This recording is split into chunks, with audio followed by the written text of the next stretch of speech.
A few months ago, in a maze, a young boy, trembling with anxiety, recounted that those who didn't choose to retreat immediately when confronted by the boss, or those greedy individuals who prioritized personal gain, were met with death. The boy looked around and saw injured people lying scattered on the ground.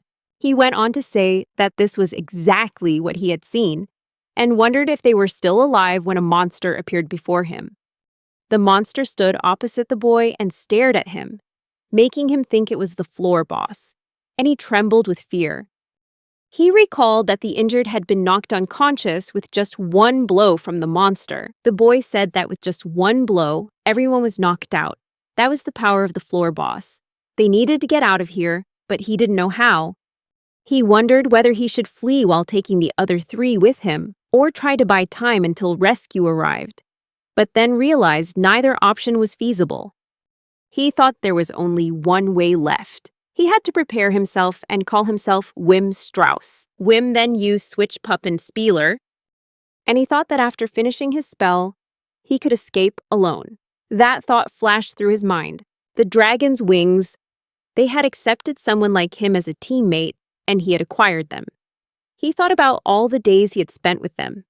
The monster lunged to attack, while Wim continued to think that this was the most important moment of his life, and he felt a little proud that he had thought of it that way.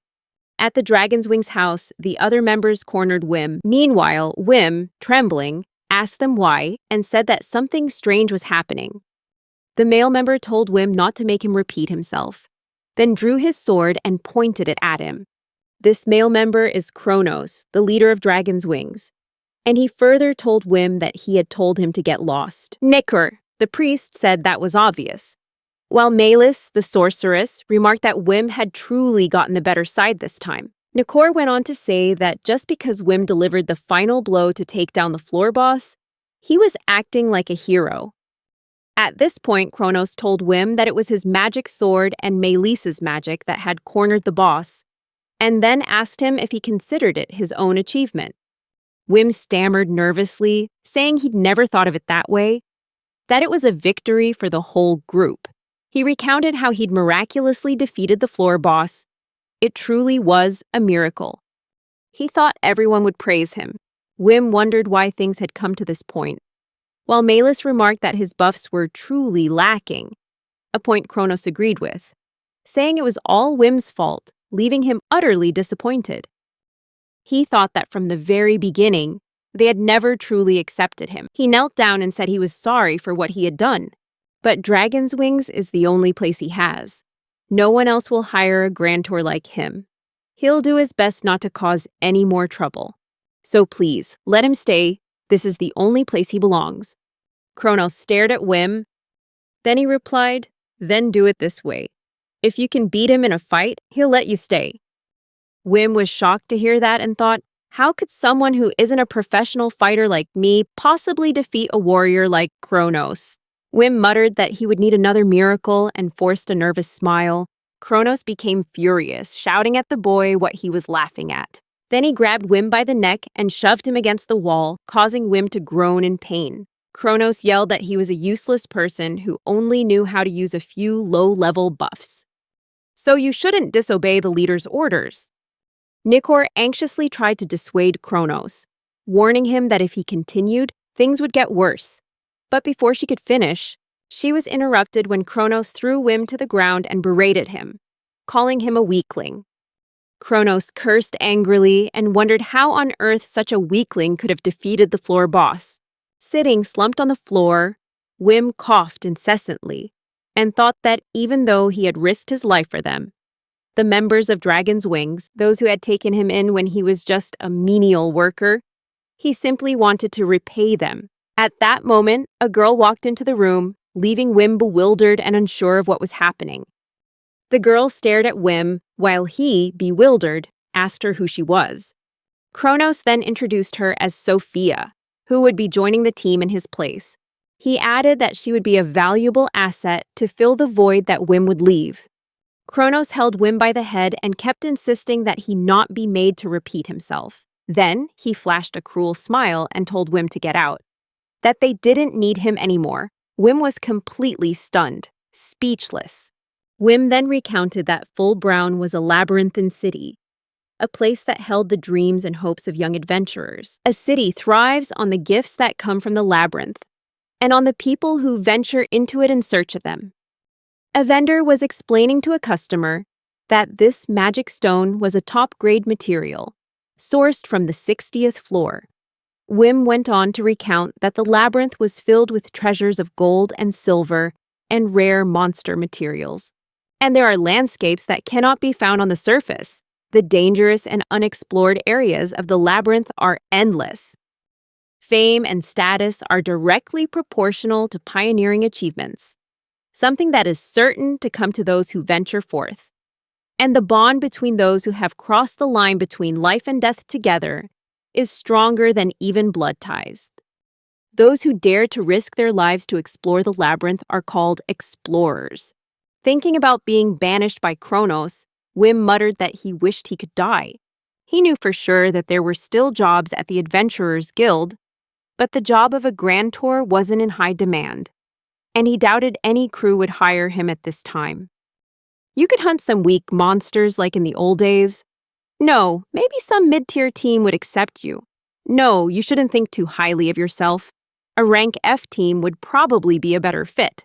Wim stopped in front of a pub, pulled a few coins out of his pocket, and told himself that at times like these, he had to drink. He walked into the shop and someone inside greeted him. Inside, a bartender smiled when she recognized Wim, who greeted her back. "Good afternoon, Greta." Greta said she heard that Dragon's Wings had just defeated a floor boss and congratulated him, then offered him a glass of wine. The others in the bar also congratulated Wim and asked him, the world #1, if he was planning to treat them to a meal today. Greta cheerfully added that if the Adventurers Guild confirmed the results of the boss-killing operation at the scene, she believed he would be promoted to a higher-level squad, and then asked if he was celebrating today. But Wim just shook his head and replied, "No." He forced a smile and said that for now, he just wanted a beer and sausages, as usual. While eating, Wim thought the food wasn't very good, probably because of what had happened, and then he chuckled softly, but then he quickly covered his mouth with his hand. Wim recalled that he wasn't allowed to laugh like that. Kronos had told him to stop because it looked disgusting. But Wim was no longer a member of Dragon's Wings. He looked around the cafe, recalling how the whole group used to celebrate together, but he himself wasn't good at striking up conversations with others. Even so, he realized that it had been really fun at the time. Now there was no place for him there anymore. Thinking that, he bowed his head and buried his face in the plate. Greta looked at Wim anxiously, but suddenly the doorbell rang and someone called his name. A girl entered through the pub door and approached him, while Wim, astonished, called out her name as Haida Marie and wondered why she was there. Meanwhile, at the Adventurers Guild, a man reported to the guildmaster that they had examined the body of the floor leader, commonly known as the giant crocodile, who had been defeated by the Dragon's Wings team. The leader asked about the situation, and the man replied that, according to reports, all 4 members of the group had joined forces to defeat the monster. However, the chairman asked if there was any problem. The man explained that they had examined the wounds on the gang leader's body, and that most of the injuries, including the finishing blow, were caused by a machete. This person added that there were also wounds caused by magic and swords, but he didn't think those were serious enough to cause serious injury. Upon hearing this, the guildmaster remarked that the only member of Dragon's Wings who used a machete was Wim Strauss. Then the guildmaster asked the man if he meant that a non-professional fighter, a Grand Tour, had defeated a floor boss using only his own strength. Some time ago, Haida Marie sat alone, looking at a map and wondering why Wim's location marker had moved away from Dragon's Wings to a cheap inn. She asked for the location of the listening device, then picked it up and said, "Here it is," before activating it. Kronos' voice recorder was shouting, "Get out, you piece of trash!" enraging Haida Marie, who exclaimed how dare Kronos speak like that to her Wim. Back in the present, Haida Marie calls out Wim's name while Greta greets her. Greta suspiciously asked if this was the stalker girl, S-chan, which angered Haida Marie. She insisted she wasn't S-chan, but Haida Marie, even though her name didn't have an S, and then called Greta the cowherd girl. Greta, confused, asked, "What does herding cows mean?" and seemed not to understand the implication, which irritated Haida Marie, who retorted, "Go die." Then she said that she hadn't come here for that reason, and then turned to ask Wim if he was okay. Wim wondered if she was referring to dragon's wings and asked Haida Marie if the rumors had already spread.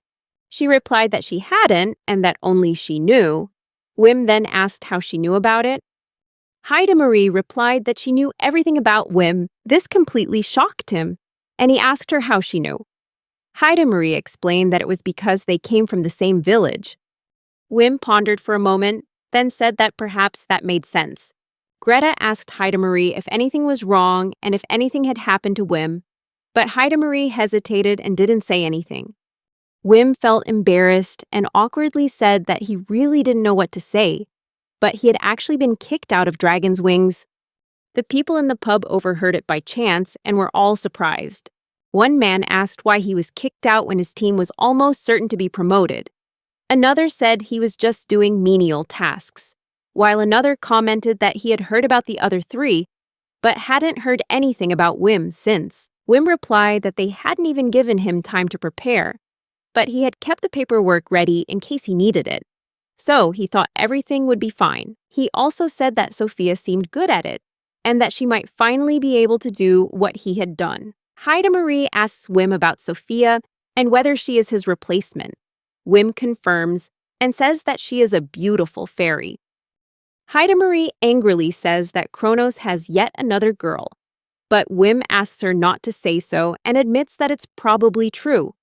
Wim thinks that the atmosphere at the time actually suggested it. If only he could have built up a little more self-confidence, perhaps things would have been different. He chuckled softly, which caught Haida Marie's attention, and she asked him if he still hadn't broken that habit. Wim was confused, and Haida Marie noted that his laughter made her uncomfortable. Wim quickly apologized and asked her if it was disgusting, but she replied that it wasn't. Haida Marie went on to say that she liked his laugh and remembered how he used to correct her mistakes. Hearing this, Wim asked her what she meant, telling her that she shouldn't express her feelings for someone so easily. He asked her what if he misunderstood. Haida Marie blushed and replied that it was fine if he thought so, then continued eating her food. Wim took a big gulp of beer and told Haida Marie to stop. But Haida Marie commented that she didn't understand why Wim was expelled, saying that he had defeated the floor boss all by himself. Wim nearly choked upon hearing this and wondered what Haida Marie meant. Haida Marie explained that normally, Dragon's Wings wouldn't be able to defeat the floor boss, yet he had done it. Could he be the one who had done it? Wim was shocked to hear this and shouted that it was a misunderstanding, that he was only the one delivering the finishing blow. Wim added that he thought it was just a coincidence that he defeated the boss, all thanks to the others who had inflicted damage on it. However, Haida Marie said that she didn't think so. She explained that it was just her speculation, but she didn't think the floor boss had taken any damage other than Wim's attacks. Therefore, defeating the floor boss could be considered Wim's solo achievement. Wim exclaimed, "No, that's impossible! Haida Marie is overestimating me!" The other three were all exceptionally talented, and he was simply trying his best not to cause them any trouble. Wim wondered why Haida Marie thought so highly of him. Haida Marie replied that she thought so because... But Greta interrupted her, calling Haida Marie S-chan. Greta said that she was born and raised in Full Brown and had never heard of anyone being able to defeat the floor boss alone. Greta added that Haida Marie shouldn't use her stalking habit to fabricate stories and say strange, unpleasant things. Hearing this, Haida Marie angrily shouted, "What?" Then asserted that she said that because she had overheard the conversation through a listening device. Greta responded that she had gone too far. Seeing Greta and Haida Marie arguing, Wim spoke up to explain that the reason he was expelled was his own fault and a loss of trust. This only angered Haida Marie further, and she yelled at Wim to stop his weak-willed attitude. Turning to Greta, she called her the cowherd girl and then loudly demanded a glass of beer. Greta mentioned that Haida Marie wasn't a good drinker, but Haida Marie retorted that she didn't care and demanded that he pour her some immediately. Greta put her beer glass down and commented that she was starting again. Then, Haida Marie, with a glass of wine in her hand, began to speak about the conflicting perceptions within her. Soon she collapsed, her face pressed against the table. Then Greta told Haida Marie that she had only finished her first glass, but Haida Marie yelled at her to shut up and gave her another glass. Wim said that was enough drinking for the day, but Haida Marie told him to take this and handed him a card. Wim looked at the card while Haida Marie explained that it was her business card. In his mind, Wim immediately thought of Nachtliebel, the strongest high-ranking team in Full Brown, comprised of members of high status, and of course, with an extremely rigorous selection process. Haida Marie was recruited there and quickly made a name for himself early in his career. She told Wim that he should come to their team's house tomorrow. Wim asked what she wanted him to do. Haida Marie told him to try working with them for a while, just to gain experience, and she would vouch for him. Wim was astonished and asked if she could really do that. Haida Marie replied that although they didn't look alike, she was the 74th sage and also a candidate for the next high-ranking leadership position. So it was simple for her. It was dark outside, shrouded in darkness, and Haida Marie was lying on Wim's back. He thanked Greta for the meal, while she asked if he was okay and if he should use his body enhancement, which made Wim laugh. He replied that Grantor was indeed weak, but that wasn't a problem. Then Greta warned him that there were many drunken adventurers walking around at this hour, so he should be careful. Wim replied that he would be mindful. Wim walked down the street, muttering to himself that even though Haida Marie was willing to vouch for him, he wondered if someone like him was suitable to join Nachtliebel. He had a feeling the other members of the group would have a bad impression of him if he actually did. Wim added that he was sure someone like him would only cause trouble there, and eventually Haida Marie might end up hating him. Suddenly, Wim saw two men in front of him smashing bottles. One of them said he hadn't hit a single one and was drinking alcohol. The other person commented that when it was his turn, he also missed, while Wim started to walk past. But when the men saw Wim passing by, one of them stopped and asked him what he was and what he was carrying. The man suddenly recognized Haida Marie and exclaimed that he knew it. She was the thief from the other day. Wim was shocked to hear this and asked, "Thief?" The man explained that Haida Marie had bought all the snow cakes they had been waiting in line for at the store. The other man shouted that there were even limited edition ones among them. Hearing this, Wim thought that he was very sorry about it. But calling her a thief was a bit much. One of the two men yelled at Wim, telling him to wake her up immediately and demanding an apology. Wim was confused and didn't know what to do, while the man continued to yell, asking why he was so quiet, and the other man asked if he didn't understand what they were saying.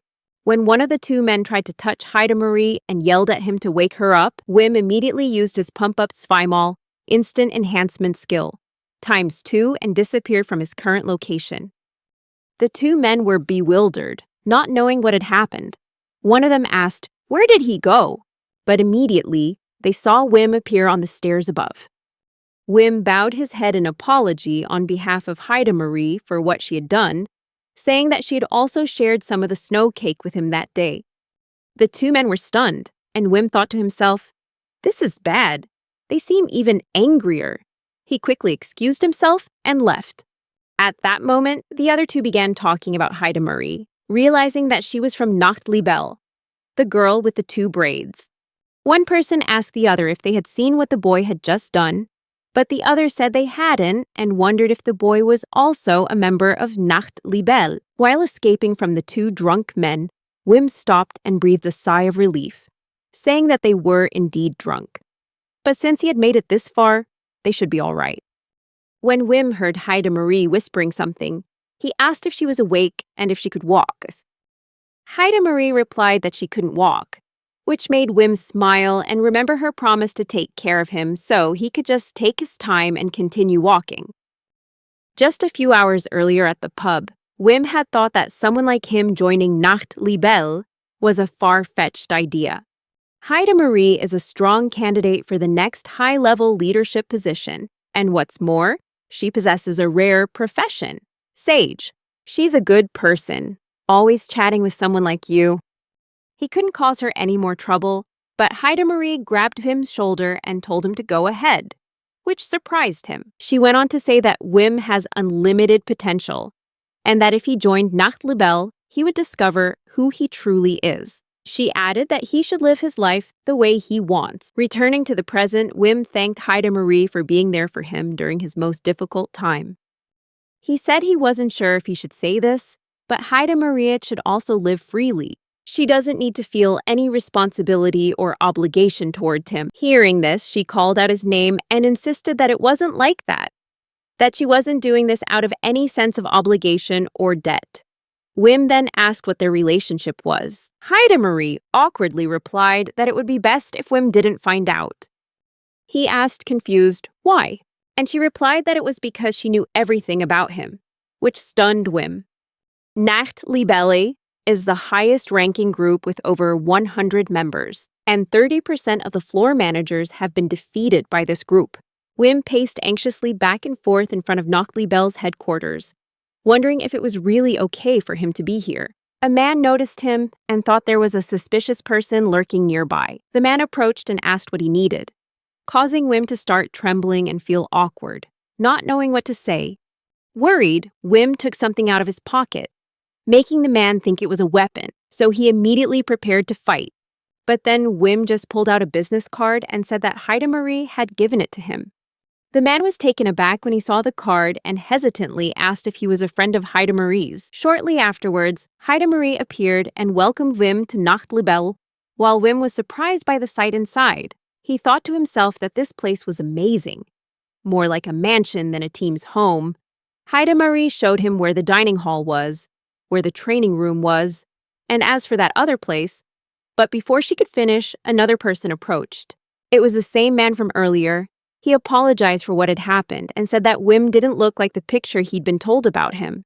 Wim replied that it was all right, that it was his fault for looking suspicious, but the man refused to take responsibility and insisted that he was not at fault at all. Marie then called the man by the name Abel and asked him how he could have made such a mistake. Abel replied that it was because she had called him a courageous man. Marie blushed and shouted that she had never said that. She swore she hadn't said it at all. In embarrassment, she awkwardly walked toward a door and told Wim that the entrance was this way.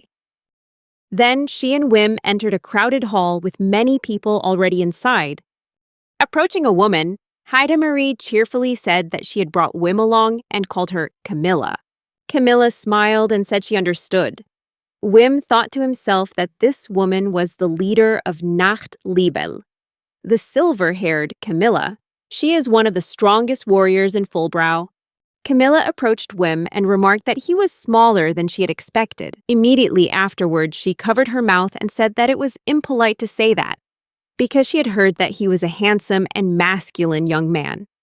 Marie instantly shouted in embarrassment that she hadn't said that at all. Camilla then welcomed Wim to Nachtliebel, and Wim shook her hand, introducing himself as a former member of Dragon's Wings who had been laid off. His name was Wim Strauss. He said he was very happy to meet her, and secretly thought that the strength of her handshake was incredible. Camilla said that Marie had told her about him, and that at Nachtliebel, they always welcome talented people. However, when Camilla asked what role he played at Dragon's Wings, Wim became worried and replied that because he didn't have much mana, he usually did general tasks like searching for enemies, administrative work, and other miscellaneous tasks. Camilla was puzzled by this. Administrative work? Marie quickly said that he didn't need to tell unnecessary things, but Wim insisted that it was true. Camilla smiled and said that this time they were just scouting for the upcoming dive, and she would need him behind to observe and spot enemies. Wim froze when he heard the word dive and shouted, asking what was happening. Marie then reminded him that she had already told him. This was for him to gain experience. Wim panicked, shouting that this was too soon. He had never gone on a dive with so many people before.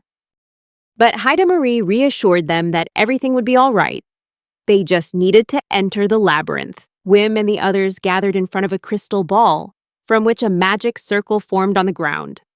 Wim recounts that the labyrinth was navigated using teleportation rings located on each floor. Upon defeating the floor boss, new teleportation points will appear, and depending on the circle used, they may even be able to skip multiple floors at once. As they walk through the labyrinth, Marie suddenly stopped and called out to Wim.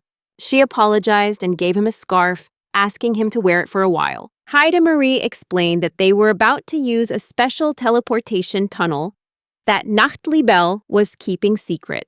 Since Wim was still an outsider, they needed to be blindfolded when passing through it. But Wim interrupted her and said that it was fine, that it was only natural, especially when it came to information about teleportation loops that could skip multiple floors, which was a huge advantage over other teams. After putting on the blindfold, Marie told Wim to follow her and said he should hold her hand. Wim agreed and took her hand. Marie teased that holding her hand in public like this was quite bold. Wim immediately blushed and shouted that it wasn't like that. He hadn't seen anything. Marie replied that she didn't mind, but Wim yelled at her to stop teasing him. Wim recounted that they subsequently used the secret teleportation ring several times. Upon reaching floor 97, Wim thought it was indeed Nachtlibel. He hadn't expected them to reach this floor so quickly. This was the true power of a high-ranking team. Suddenly, Wim began to worry and said that things weren't good. He didn't think he could be of any help at Nachtlibel. His abilities were limited. All he ever did at Dragon's Wings was observe and imitate what he heard. With such a large and talented group, he was just a burden. Camilla asked what he was muttering about, and Marie explained that he was just nervous because it was his first time. And besides, he was a very cautious person. Camilla smiled and said that being cautious was a good thing. Camilla took Wim's arm and explained that it wasn't good for him to be so stressed, then called him little boy. Wim agreed awkwardly. She went on to say that he had dived to this floor before with the B-rank team Dragon's Wings. And moreover, he was the one who had defeated the floor boss before them, so there was no need to worry. She added that the main goal for today was simply to create a map, so he just needed to do what he could. Hearing this, Wim was so moved that tears welled up in his eyes. He softly replied that he understood, and thought to himself how kind Camilla was, almost making him cry. Marie chimed in, saying that everyone at Nachtlibel was a good person, so he should take his time getting to know them. Wim nodded in agreement. A moment later, Wim suddenly panicked and hastily turned around to look behind him. Marie anxiously asked if anything was wrong, but he simply replied that nothing was wrong, that he just thought he'd heard something, and that it might just have been his imagination. She asked in astonishment if it was a sign of some kind of trap, then said that she thought he should report it. Wim reassured himself that it wasn't like that there was something strange about this feeling, but he would still expand his search area as a precaution. Wim then used his magic to inspect the entire surrounding area. Marie suggested that if he discovered anything, he should use telepathy to let Camilla know, and Wim agreed with her. In another part of the labyrinth, Camilla and the other members of her team were descending the stairs. Suddenly, she heard Wim's voice, asking permission to disturb her and inquiring if she could spare him some time. Camilla asked what was wrong. Wim reported that he suspected there might be a rockfall trap to the upper left, about 45 meters away, just a short distance from them. Camilla asked if he was sure about the rockfall trap. Wim replied that he was 90% sure, but there might be a delay in activation. Camilla said that she didn't care about the percentage, and asked that next time if he detected anything, he should use the public communication channel to inform everyone.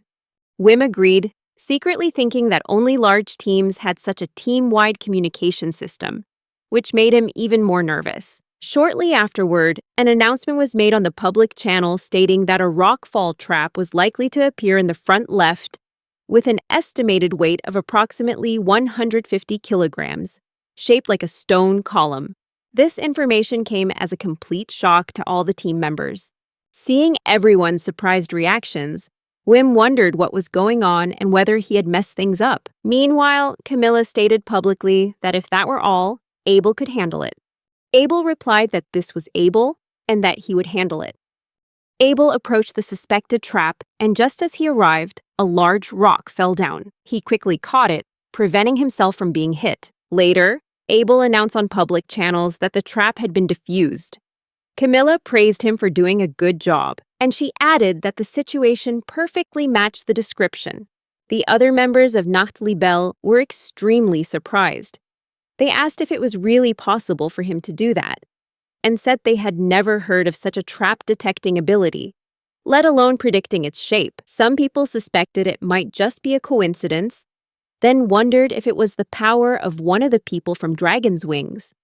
Wim anxiously asked Haida Marie what he should do, wondering if he had gotten himself into trouble, but Haida Marie confirmed that he had, but in a good way. She said that people were realizing Wim's normality was actually anything but normal. He then went on to search the traps again and again, proving that what happened wasn't just a coincidence. Then, one of the Nacht Libelle members wondered what that guy from Dragon's Wings was up to. Another said it was Wim Strauss, and a third added that he was using his advanced enemy finding skill as if it were the most normal thing in the world. Camilla commented that Dragon's Wings, with only 4 members, had become a B-tier team in just a few years. She wondered why she had never heard of this boy, despite his advanced search skills, and why he had been expelled. Was there something wrong with him? Just then, Wim's voice came through the communication channel, calling Camilla and announcing that it was him. Camilla asked him what was wrong, and Wim replied that the humidity was rising. He added that they hadn't seen any lower-level winged insects in a while. Camilla asked what that meant, and Wim explained that he believed they had entered the territory of a giant monster. It's very likely the territory of Great Tortoise Zeraton. This is a highly hostile monster, but it's entirely possible to avoid it by taking a slightly longer route. Camilla asked if he was sure, and Wim replied that he was 90% certain. Camilla told Wim that she knew he was cautious, but as she had said before, when there was a high probability, he should use a public communication channel to report. Hearing this, Wim panicked and quickly apologized to Camilla. He thought to himself that he had made another mistake, and he didn't know what to do next. Camilla went on to say that she wanted to leave the search to Simon, while Wim stepped forward. She wanted his assistance in the upcoming battle. Hearing this, Wim thought to himself, "Oh no, he's just been removed from the search mission because of his mistake." Camilla went on to say that she had decided there was no need to avoid Great Tortoise Zeraton. They would fight it, and she wants to see his potential as a Grand Tour winner. Hearing that, Wim became even more worried, thinking that if he made another mistake this time, there would be nowhere else for him. But he still told Camilla that he understood and would try his best. Deep down, Wim sadly thought that he had to make sure he didn't make any more mistakes. At that moment, Haida Marie silently watched him from behind, then opened the communication channel and called Camilla. Haida Marie asked Camilla if she could accompany Wim and said that she was used to his buffing skills, and no one could support him better than her at this moment. Camilla smiled in agreement, saying she was thinking the same thing, and told Haida Marie to go ahead and take good care of him. Wim apologized to Haida Marie for bothering him, but she excitedly said that now was the time for him to show himself. Wim recounted that his ideal in life was to be unassuming, to help others when needed. He lived a secluded life and sought to contribute quietly. That was the path he believed he should take. He glanced furtively at a giant turtle monster ahead with a worried expression. Haida Marie stood next to Wim, urging him to hurry, saying they should act while the turtle was busy eating. She showed him that everyone was watching, and this was the perfect opportunity for him to show them who he really was. Looking towards Camilla and the others in the Nacht Libelle crew, Wim thought to himself that they were watching him. To atone for his previous mistake, he had to make sure he didn't cause any more trouble for Nacht Libelle. Wim said that he really didn't know what to do. After just one day of being with everyone, he realized how inexperienced he was at coordinating with such a large group. No matter how hard he tried, he would still make mistakes, especially since Haida Marie had gone to so much trouble for him. She called his name when she saw him falter. Wim started to say that someone like him, but Haida Marie interrupted him, saying that they would use Ice Spear, and he just needed to support her by buffing her as usual. She was ready to enter the battle, and Wim thought to himself, Yes. This feeling was familiar. They had dived together, just the two of them before, and he felt relieved. He happily thanked Haida Marie and said that he was fine now. She smiled in response, saying that this was the whim she knew. She then drew her weapon and declared that it was time to show everyone what they were truly capable of. Win felt confused and asked Haida Marie if the magic stone was shrinking, to which she explained that she wasn't the only one whose size had decreased, and it also tripled the magical density. Win exclaimed that it was exactly as he had thought. Haida Marie yelled, "Okay, they should do it," and used the generate spell to attack the monster. The monster stared intently at them, while one of the group exclaimed that the giant turtle had taken notice of them. A spear appeared from above, and Wim began to recount that any mage who didn't understand the situation would be stunned to witness this. Haida Marie's magic is activated based on principles entirely different from common magic today. This is only possible if the user possesses a rare profession called sage. There are two types of magic: basic magic and applied magic. Basic magic consists of spells that anyone can use, such as transmitting messages, locating enemies, etc. Applied magic, on the other hand, refers to special spells that can only be used depending on one's profession, such as warrior, mage, priest, grantor, etc. Wim went on to recount that sages were considered the most powerful profession because they could use all kinds of magic. Furthermore, they also have the ability to create the basic building blocks of magic to create new spells. At that moment, Haida Marie shouted out her approval. She officially accepted the gift from Grantor Wim Strauss. Wim replied that he accepted and immediately activated the solid and frozen magic, connecting with the spear hovering high above. As the team members watched intently, Camilla thought that Wim had enhanced the magic of the attacker's attack. Meanwhile, Wim shouted to activate Enchant, and the monster began charging straight towards Wim and Haida Marie. She realized and exclaimed that it was heading in the right direction, then gestured, and Wim responded that he understood. They both shouted, "Ice Spear!" and the ice spear pierced through the monster. All the team members were stunned. Meanwhile, a strong gust of cold wind blew through, blurring their vision. The monster was defeated, and Haida Marie shivered, saying it was too cold, causing Wim to quickly apologize, saying that the magical output this time was higher than he expected. Haida Marie told Wim that it was okay, because he had finally shown his abilities. Wim asked if she really thought so. Immediately afterwards, Haida Marie shouted, asking Camilla what she thought. "Isn't Wim wonderful?" Camilla stood still, saying nothing, only gently brushing the dust off her armor. Wim began to worry, wondering if he had done something wrong again. But then Camilla spoke up, saying she had just received a message from Simon. He had spotted a wyvern. They would start setting up camp there, and Wim was instructed to use a buff on the shield unit. Camilla added that she wanted to see his defensive buffing abilities. Wim replied that he understood. Haida Marie secretly thought she quite liked what she had just witnessed, but Wim disagreed, saying that wasn't the case. Camilla was only giving him one more chance, so next time he had to try his best. Haida Marie was slightly disappointed to hear that and complained that he was doing it again. But deep down, she was happy because now, except for him, most people were starting to realize how good Wim really was. So maybe that was okay. At that moment, the other members of the team started whispering, wondering if Haida Marie's ice spear had ever been this fast before. One person wondered about that strange grantor, and another replied that he was a friend of Haida Marie. What a peculiar fellow.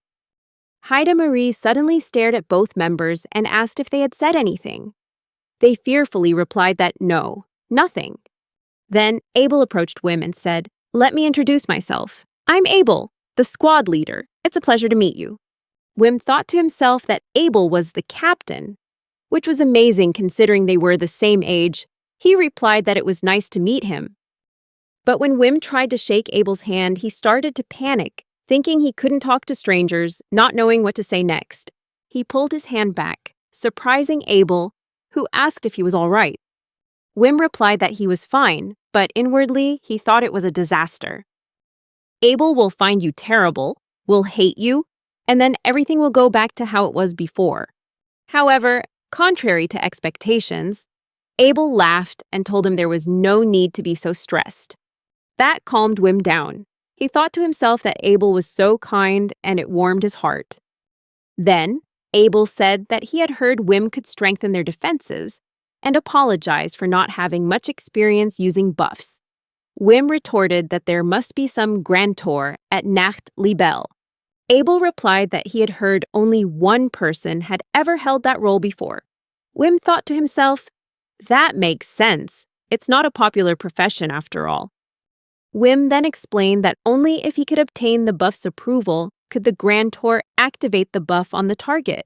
He added that grant magic is a type of magic that operates through consciousness, used to alter physical elements. For example, enhancing physical attributes such as weapons, body, hardness, lightness, strength, speed, or anything that extends beyond human sensation. Wim also added that the buff can only be applied if the target is truly willing to accept it. But then, a man interrupted him, his face stern and somewhat frightening, declaring that he didn't like buffs.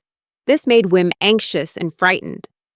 However, the man then said it was impolite to say that and introduced himself as Mark, asking if he could explain further. Mark went on to say that he used to dive with a grantor, and each time he received a buff, his body felt different.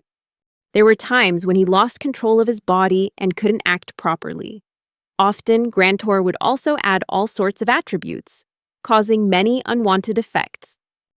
Wim was shocked to hear this, but reassured himself that he could only use basic-level buffs, so nothing like that would happen. Wim went on to explain that he was using a rather complex combination of different buffs, so there was no need to worry about side effects. However, Mark became angry when he heard that, which frightened Wim. Mark asked if he thought he was a novice, then added that he knew a little about buffs himself, and wanted to hear a more detailed explanation. Wim was anxious and trembling, wondering if he had angered Mark, and not knowing what to say next. Abel spoke up, saying that although he didn't have much experience, he wanted to learn and hoped to hear Wim explain things more clearly. Wim thought to himself, that's right. These are adventurers from Nacht Libel, so it's not surprising that they have knowledge of other professions.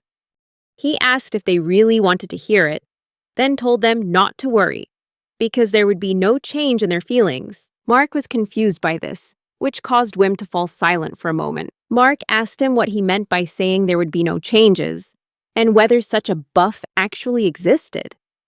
Wim happily replied that it was a characteristic of the grantor skill he possessed, then asked if he was truly allowed to explain it. Mark agreed, and Wim happily said that this was the first time someone had asked him to explain his skills. First, he explained that the discrepancy in the effectiveness of buffs that many people discuss is due to the rusting method, which is a common method used in applied magic.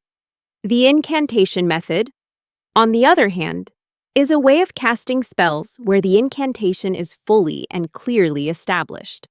Wim admitted that he wasn't very familiar with how other classes worked, but that was understandable. Abel interjected, saying that everyone's physical condition and strength are different, while Mark agreed, arguing that it's not something that can be generalized and applied to everyone. Wim smiled and said that, as they said, if one wasn't careful, a wrong buff could cause the recipient to break bones. In his heart, he thought to himself that he already knew. The people from Nacht Libel were truly amazing. They even understood the principles of grantor magic.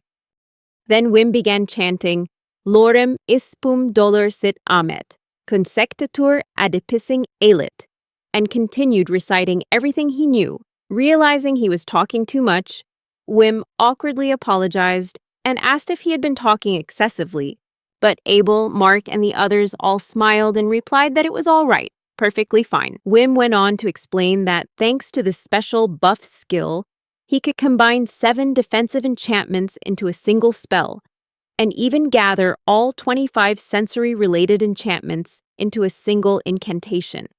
Hearing this, everyone began to feel tense and confused. Suddenly, Mark shouted that he understood. He really understood. Wim immediately realized that he had once again talked too much. Mark, with a stunned expression, said that it was incredible. Simply put, he could bestow dozens of buffs at once with just one spell. Wim humbly explained that it was a little different from the usual grand tours.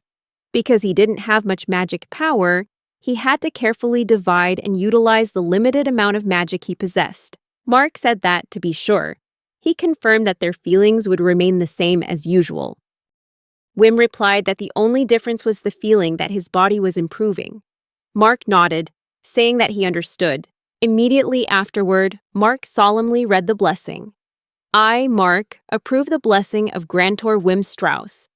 Wim asked in surprise if he was sure, and Mark confirmed this, adding that just that much knowledge alone shows how talented Wim is. Mark trusted him. That's what Wim thought when he heard Mark say that, and he thanked him from the bottom of his heart. Wim shouted that he would do his best, then activated his ultimate magic by summoning enchant. At this moment, Abel and Mark are fighting. Wim stood watching the two of them, nervously asking how it felt.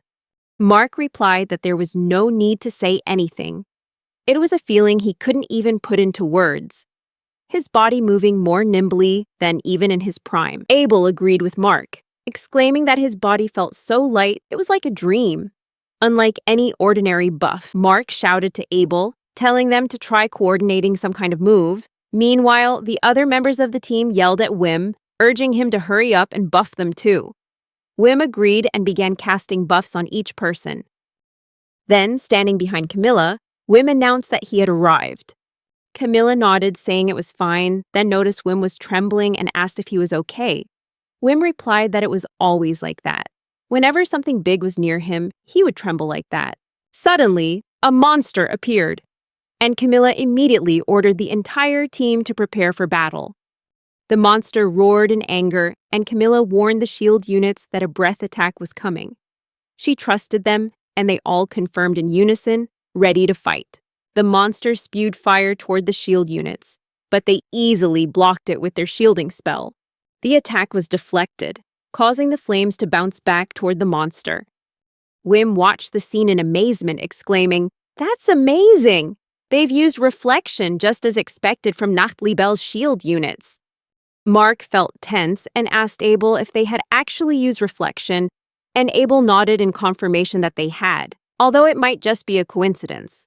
Mark then asked if all 5 members of the shield team could do it, and at that moment, a team member shouted that it was his first time succeeding. Mark concluded that it was impossible. It must have been thanks to Wim's buff. Camilla then ordered the long-range units to open fire, and they immediately attacked with their Gevitor spear skill, aiming directly at the monster. Unfortunately, the attack had no effect on the monster, leading one member of the group to remark that it was ineffective. Camilla observed and said that she understood. Wim thought to himself that the monster's body had a layer of anti-magic coating. Its eyes were also different from those of other individuals of the same species, and he wondered if this was a sub-variant. Camilla then stated that this appeared to be a rare subspecies of the wyvern, a unique variant, and Wim agreed with that assessment. On public, Camilla quickly asked everyone to step back and declared that it was her turn now. Abel announced that he would leave the rest to Camilla, and she nodded in agreement. Meanwhile, she thought about the counterattack skill the shield units had just demonstrated. A secret technique, reserved only for those in defensive roles. Even among Nachtlibel's elite, this rarely happens. But all 5 of them managed to do it simultaneously, and those 5 people were the ones who received the Wim buff. This couldn't simply be a coincidence, given how clearly everything unfolded. It was inevitable. She was very curious to know what would happen if she received a buff from Wim. She called Wim and asked if he could buff her. Wim agreed and asked what kind of buff she wanted. Camilla smiled and requested all the attack buffs he had. She further inquired about how many times his maximum attack power could increase with the buff. Wim replied that, purely in terms of strength, considering the risks involved, it could increase by about 3 times. Camilla heard this and said that no, he could do more than that. It's just that he tends to be too cautious.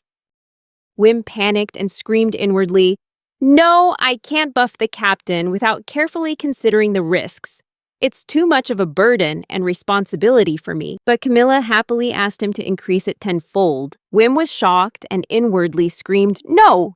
He didn't understand what this woman was talking about. Camilla was slightly surprised and asked if he couldn't do it.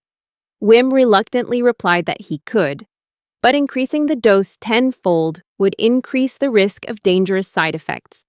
However, Camilla didn't care about that and ordered him to go ahead. Camilla reassured Wim that he didn't need to worry, because no matter what happened, no one in Nachtliebel would blame him. But Wim was still concerned about the risks.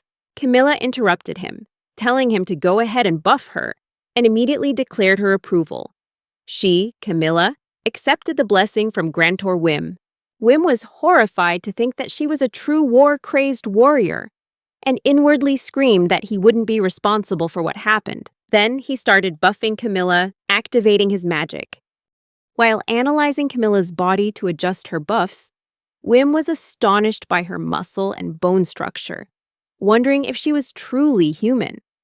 He identifies the point of contact, establishes the center of gravity, creates small displacements, calculates each fulcrum, force point, and area of influence.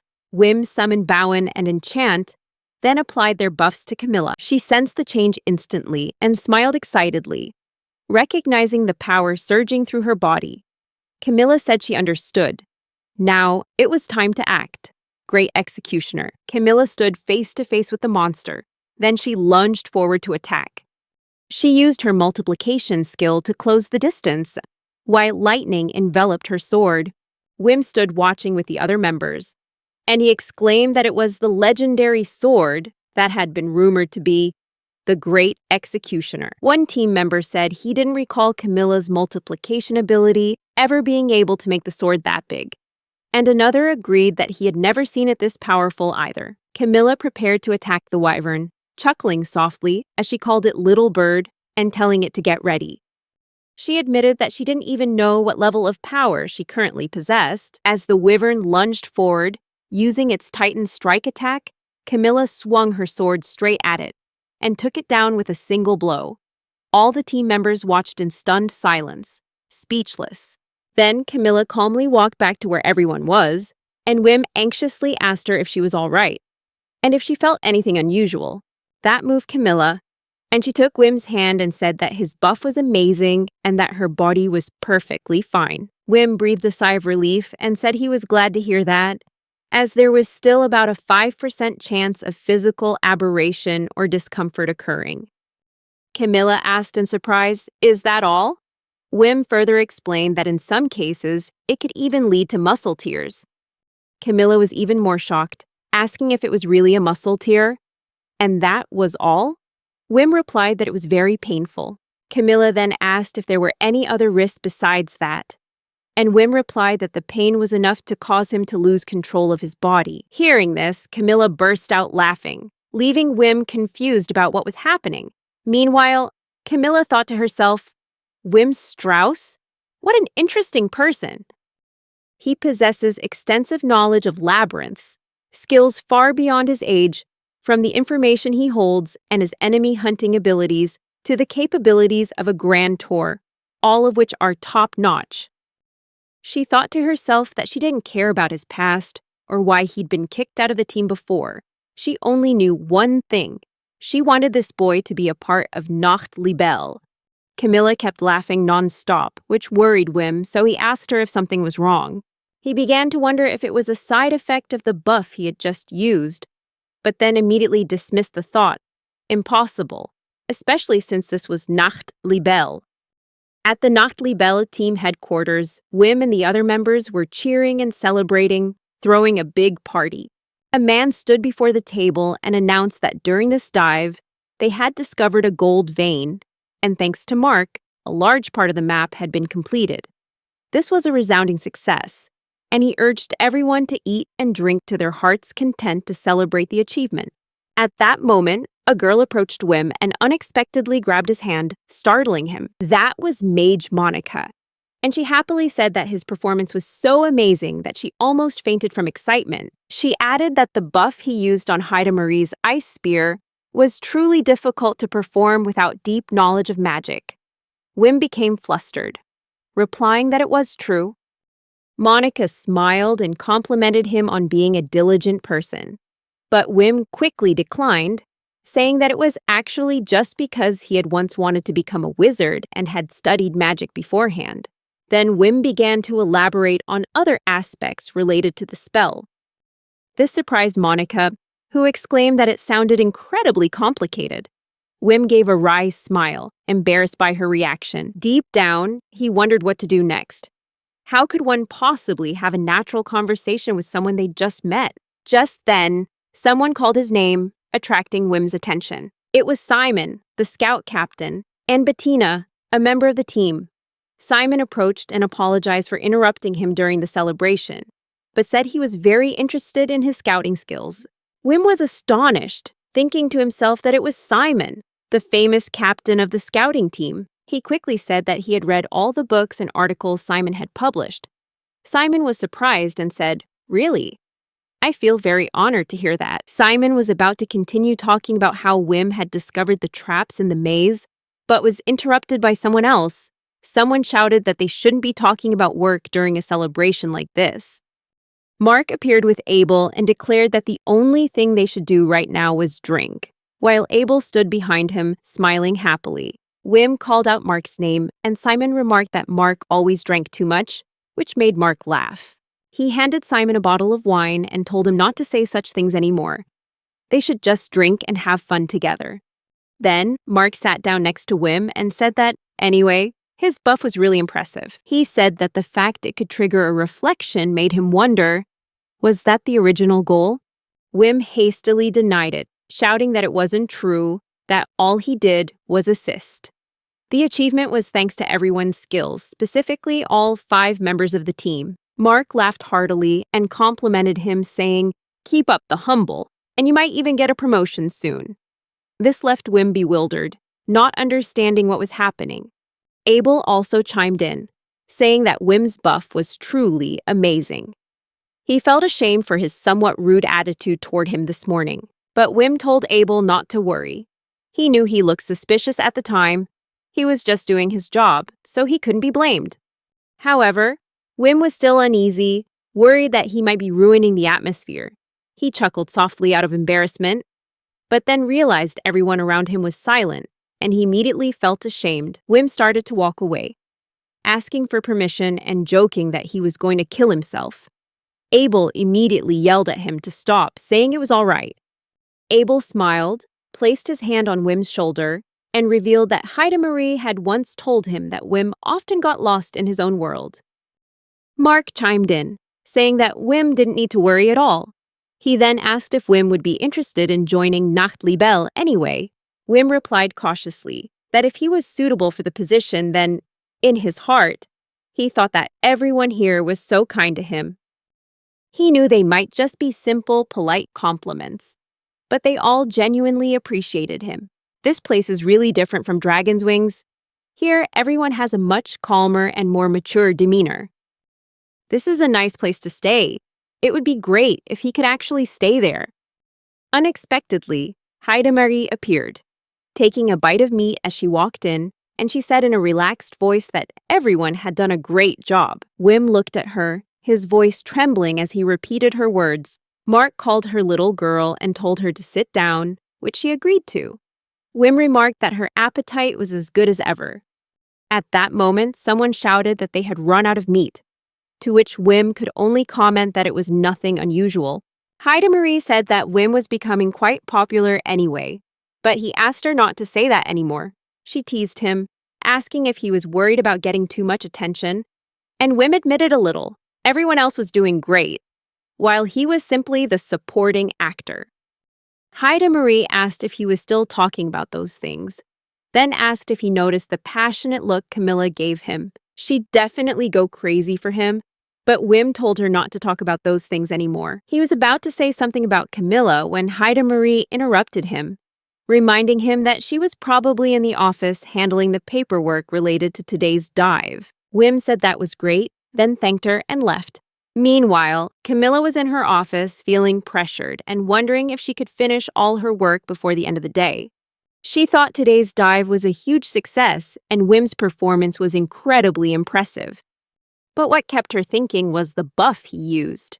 That buff blended perfectly with her body, making it feel as if she had wings growing on her back. So gentle and natural that one could mistake it for her inherent strength rather than something she was receiving assistance with. It made everyone feel like they were in their best form. And because of that, she achieved damage far beyond what she thought she could achieve. Camilla wondered if they could use this kind of buff for training, but then she also considered the possibility that if people became too accustomed to the feeling of being buffed, they wouldn't be able to reach greater heights. Camilla continued to think that she had probably reached the limits of her skills, but with his support, she might be able to surpass that threshold. Just then, there was a knock on the door and someone called her name. She recognized it was Wim and told him to come in. When Wim walked into the office, he wondered why she was still wearing her armor. Camilla asked him what was wrong. Wim handed her a piece of paper and said that this was part of his report. He wants to submit it to the Adventurers Guild. He explained that he had discovered a gold vein during this dive, and since he was still an outsider, he felt it necessary to submit a separate report from his side. Camilla thanked him. As Camilla read the report, she was surprised by the amount of information it contained, wondering how it could be so detailed. With this much data, she thought that simply combining it with her own report would be more than enough. Camilla felt relieved. Now she could finish her work for the day. And then Camilla said that, thinking back, he had mentioned before that he used to do things like that at Dragon's Wings. Wim confirmed this and explained that he had been in charge of everything outside of combat, from accounting to other odd jobs, because apart from support roles, he didn't have many other skills. Camilla was surprised to hear him say that he would take care of everything, and then she fell silent. She thought to herself, so that's it, now I understand. She wondered if this was some kind of secret negotiation. He personally submitted his report, all because he knew this was his best chance to prove his worth and find his way into Nacht Libelle. Initially, Camilla thought Wim was just a person with low self-esteem. But in the end, it all seemed to have been planned. And if that were true, she accepted the challenge and chuckled inwardly. Wim called her name, somewhat bewildered by the change in her eyes. Camilla then asked him, "How about 500 liters of milk?" and looked at him with a determined expression. Wim, shocked, asked what she was talking about, and Camilla replied that the newly discovered gold veins were under the control of the entire Nacht Libelle team, so he wouldn't get any share of the gold. However, if he decides to join their team, she will happily add another 2,000 on top of the initial 500. Wim was confused, not understanding what she was saying, but Camilla asked if that wasn't enough for him. She secretly thought that his expression suggested he wasn't interested in negotiating, but in reality, he was so audacious that he was hiding his true capabilities, just waiting for the right moment to offer the highest price. Camilla continued to think the boy was being unreasonable, but she couldn't let Wim be snatched away by another team. Therefore, she announced that she would increase his reward today to 700, and if he agreed to join, he would receive an initial bonus of 3,000 exclusively for him. Camilla added that after that, his fixed monthly salary would be the same as that of the veteran members, 600 milk per month, and of course, there would be additional bonuses depending on future performance. Wim was still confused, while Camilla asked how he was doing and what he was feeling. He hesitated, asking if it was a joke, while Camilla countered, asking if that wasn't enough. She wanted to know how much he used to be paid at Dragon's Wings and said she would pay him double that amount. Wim held up 2 fingers in front of Camilla, prompting her to ask if that was 200 stars, and if her offer wasn't enough, but Wim stammered, denying it. Camilla wondered what he meant, then figured that if it was 2,000, he was really serious about joining. However, Wim's face showed clear sadness, and then he revealed to Camilla that the real number was 20. Camilla was stunned, and Wim explained that the monthly salary he used to receive was only 20 units of milk. Camilla immediately jumped to her feet, asking in astonishment, "Only 20? Then she thought to herself that even a new employee at a grocery store earns more. And yet, this was the salary of an adventurer who regularly gambles with their life. It was a joke, but when she looked at Wim's face, she realized that his expression didn't seem like he was joking at all. Wim told Camilla that she didn't need to force herself to give him a reward. Of course, if she did, he would be very happy. But before he could finish his sentence, Wim turned and ran, and Camilla called out loudly, telling him to stop. After Wim left, Camilla was still in shock, wondering if he really only got paid 20 units of milk a month. She couldn't believe it. With his abilities, Wim should have been the cornerstone behind Dragon's Wing's success. She couldn't understand why he was being treated that way, and why someone who played such an important role in the team was being fired. Camilla found everything absurd and wondered what kind of team Dragon's Wings actually was. Meanwhile, on the 35th floor of the labyrinth, the Dragon's Wings crew were fleeing in panic as they were pursued by a horde of goblins. Kronos ran, gasping for breath, thinking to himself that he had once believed that their adventurous life would be easier once Wim left. Since their near-fatal battle with the boss, their wounds had healed, and they had even added a new member to their fighting lineup. All of that should have made Dragon's Wings a perfect team. As long as they could recover from their injuries, progressing to the deepest levels shouldn't be a problem. They were a team about to be promoted to a higher rank. Everything should have gone smoothly. Kronos clutched her injured arm and shouted for Nikor to quickly treat her wound. Nikor replied that she understood, but Kronos yelled that she was too slow. His mind was filled with doubt, unable to understand why things had turned out this way, wondering if something had gone wrong. He turned to ask Melis if the barrier was ready. While she chanted the opening phrase, "Two lines never intersect," Kronos realized the incantation wasn't finished yet and was astonished at how long it was taking. Melis then used her fire shield skill to prevent the monster from attacking. Kronos immediately shouted orders for the entire team to retreat and follow him. Later, as the entire Dragon's Wings crew continued their journey, Kronos asked Nikor if the recovery was complete. She treated his wounds and apologized for saying she wasn't feeling well. Kronos also apologized, saying that he had lost his temper a little earlier. After the treatment was complete, Nikor asked how he was feeling, and he replied that he was much better and thanked her. Kronos smiled and said that if Nikor was all right, they could absolutely start over, which made her feel happy. Then, he clapped his hands and declared that even though the team wasn't in their best form at the moment, they could still fight. Kronos added that the goblin horde would quickly catch up, so they needed to find an escape route and first determine their current location. He asked if there were any easily recognizable landmarks nearby. Melis called after Kronos and asked specifically what kind of place he was looking for. Kronos apologized, saying he didn't know either, and asked if anyone had any ideas. Sophia called out Kronos' name, giving him hope that she had some clue. But she shook her head and said there was nothing there, instead announcing that they were currently at a dead end.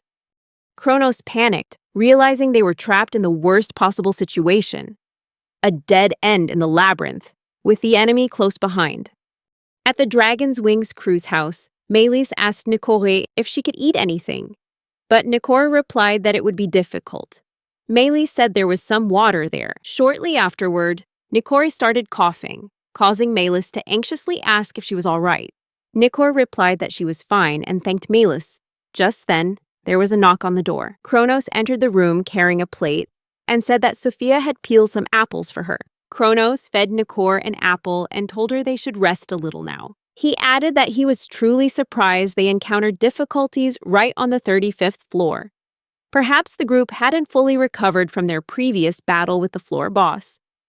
He admitted that it was all due to his own misjudgment, and if Nikor hated him for it, he wouldn't blame her. But Nikor gently replied that it wasn't his fault. Melis agreed and insisted that he shouldn't blame himself. Kronos was deeply moved by those words, and he hugged both Melis and Nikor tightly. He then said that the team simply wasn't in their best form, so they just needed to try harder and give it another try. Melis and Nikor both nodded in agreement.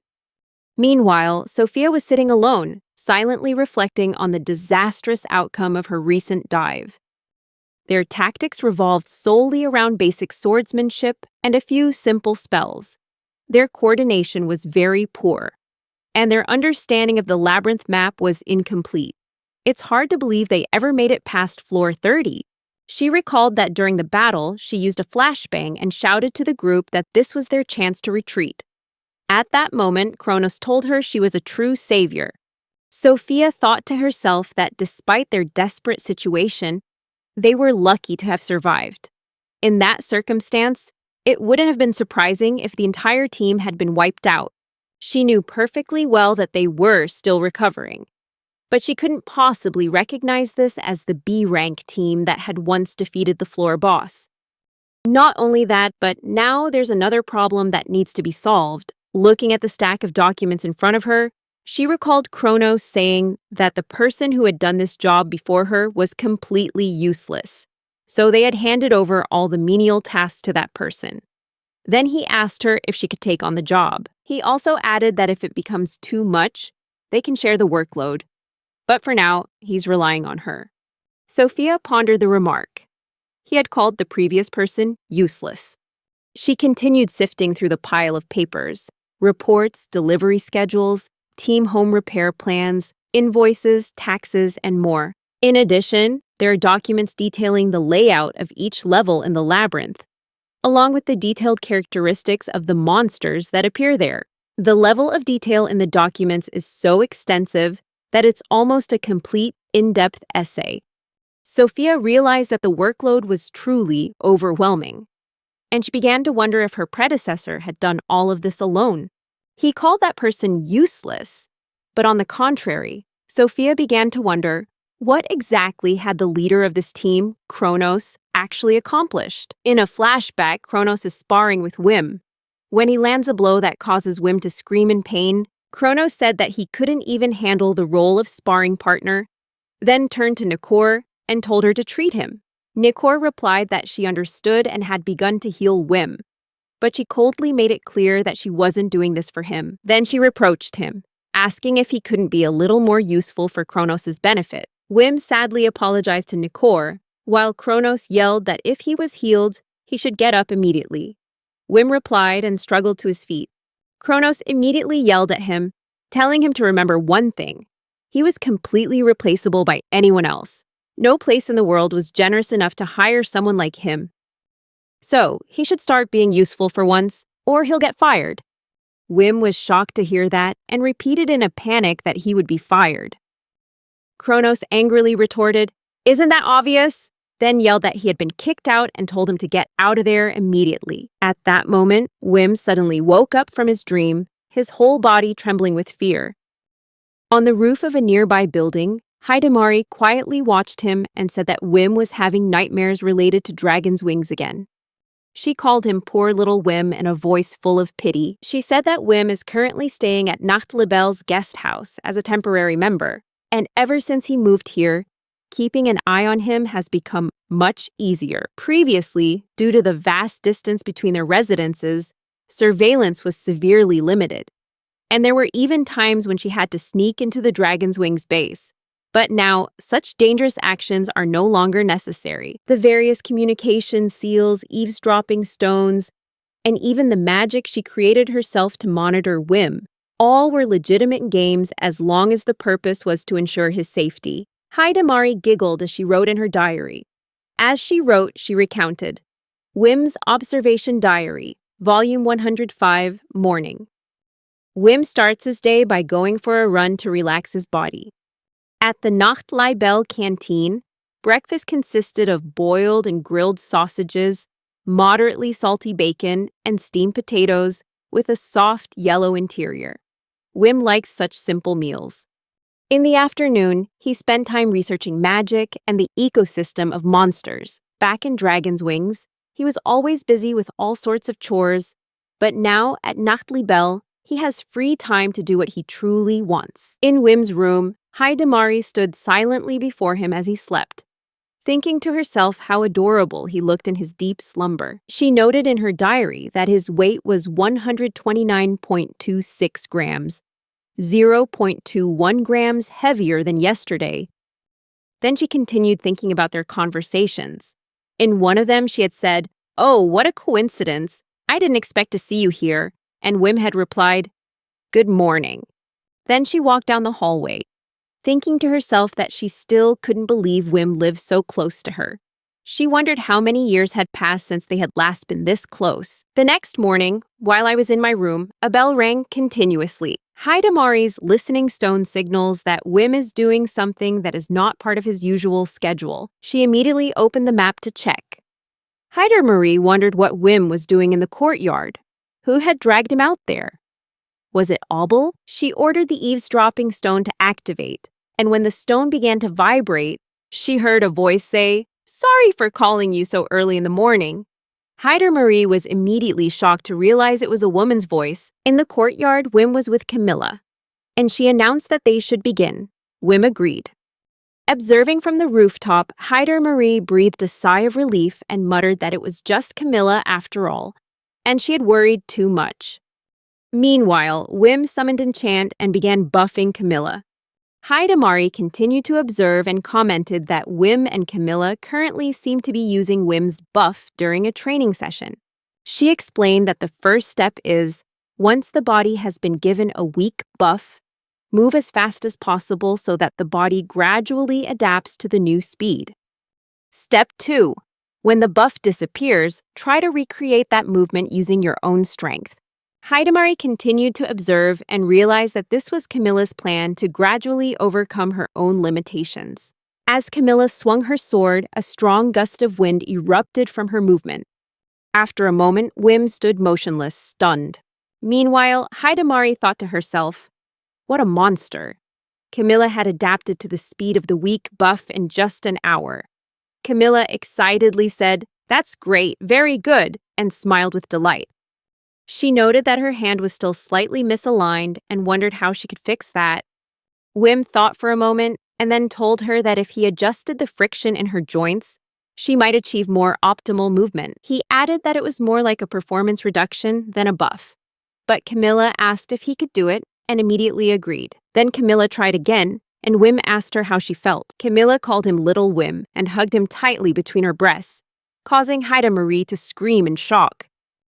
Camilla exclaimed with delight, "That's wonderful, absolutely wonderful!"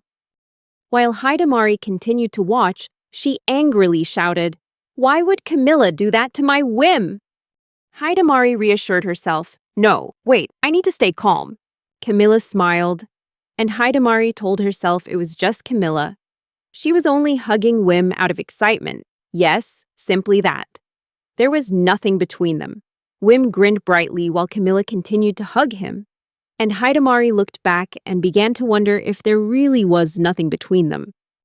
A little later, Camilla said that from now on they should also invite Abel to join the morning training sessions, and informed Wim that he would, of course, be compensated for this. Wim asked if that was really okay. Hidamari continued taking notes. And then as evening came, Mark invited Wim out for drinks. Meanwhile, Hidamari, leaning against a wall, thought that what seemed like a natural invitation was actually just a ploy by Camilla to keep Wim around until he officially joined the team. She would continue to arrange for the team members to build relationships with him, making it increasingly difficult for him to leave. In the evening, Hidamari sat in her room and told herself that Wim would be out drinking with the others. She thought she wouldn't be following Wim around all day and night. She wasn't a stalker. Even she knew she had to respect Wim's personal privacy. Meanwhile, a group of male adventurers were gathered at a bar in the bustling city at night. One man, the deputy captain of Nacht Libelle, raised his glass and declared this the official welcome party for Wim to join the crew. Then shouted loudly while raising his bottle high. The adventurers continued to celebrate. Meanwhile, Hidamari was on the roof of a nearby building, looking down at them. She was furious at what she saw and yelled that she knew it all along. It was full of cowgirls. They must have been to that kind of place. When Hidamari saw Wim glancing at the girls in the bar, she angrily yelled at him to stop looking, then cursed the damn perverts, accusing him of being a terrible person. But the restaurant was so crowded that she couldn't hear everything that was being said clearly. Inside the cafe, Hans chatted with Wim and mentioned that he'd heard he came from the same hometown as Heider Marie and asked if that was true. Wim nodded in confirmation, saying that they were both from Rierefeld. Hans remarked that it was quite far and asked why he had come here alone. Wim replied that it was probably just a feeling of longing, some kind of desire. Hans agreed, saying that he had also read heroic stories when he was a child, so he finally got to visit this land. Mark interjected and revealed that he heard from Monica that Wim had initially wanted to become a wizard. Wim confirmed that this was true. Mark added that if it were him, he would also prefer the wizards and fairy tales to the heroes with their epic stories. Wim agreed, saying he understood the feeling. He also mentioned that he particularly liked a story where the main character transforms into a princess later on, then awkwardly asked if he could remember its name. Hans asked if it was Cinderella, and Wim replied that it was. He suddenly realized he was engaged in a conversation, a genuine, natural, and relaxed conversation. Wim and the others continued their lively conversation while Hidamari watched them laughing and chatting from a distance. She smiled slightly and silently wished Wim good luck. At the same time, she whispered to him not to drink too much, lest he oversleep the next morning. After a while, Wim left the bar and walked alone. Mark saw him and called out, saying, "This way, the singles club goes." Another man asked Mark if he already had a family, but Mark just smiled and said it was fine. The other man continued, saying that he didn't think it was a good idea to invite Wim anyway. Mark wondered why. The other man explained that he knew that little girl, referring to Hidamari. Mark was slightly confused and turned to ask Wim if he had a girlfriend. Wim, astonished, asked if he was referring to Hidamari, then quickly denied it, asserting that they were just friends. Mark nodded, saying he understood, but the other man yelled no, then pointed out that the way she was behaving towards Wim was definitely not that of a friend. Wim explained that Hidamari was kind to him because she felt a sense of responsibility towards him, or at least that's what he thought. Both the other man and Mark were surprised, and they questioned him about what he meant by responsibility. Suddenly, Hidamari appeared and happily remarked on what a coincidence. The man unexpectedly asked if she wasn't the little girl, while Mark asked her why she was there. Hidamari replied that she guessed it was just a girls' night out. Then she turned and asked where the other two were taking Wim, which embarrassed both Mark and the other man. Wim called out Hidamari's name, and she smiled, saying it was perfect timing, and asked him to take her home. Wim agreed, and Hidamari thought to himself that at least with Wim joining Nachtlibel, things were progressing in the right direction. As they walked together, Wim asked her to listen to him for a moment. He said that a lot had happened that day. Hidamari smiled and said that she knew. Wim shared that everyone at Nachtlibel was very kind and open to him. They truly accepted him. This was completely different from the feeling he had at Dragon's Wings. This is the first time he's felt he can truly fit in with the people around him. That's the feeling he's having right now. Wim suddenly became worried and said, "What if you're misunderstanding everyone's kindness?" But Hidamari insisted that he wasn't misunderstanding anything at all. Wim wondered how she could be so sure, saying that she hadn't witnessed everything. But Hidamari insisted that she had said it countless times already. When it came to Wim, she knew everything.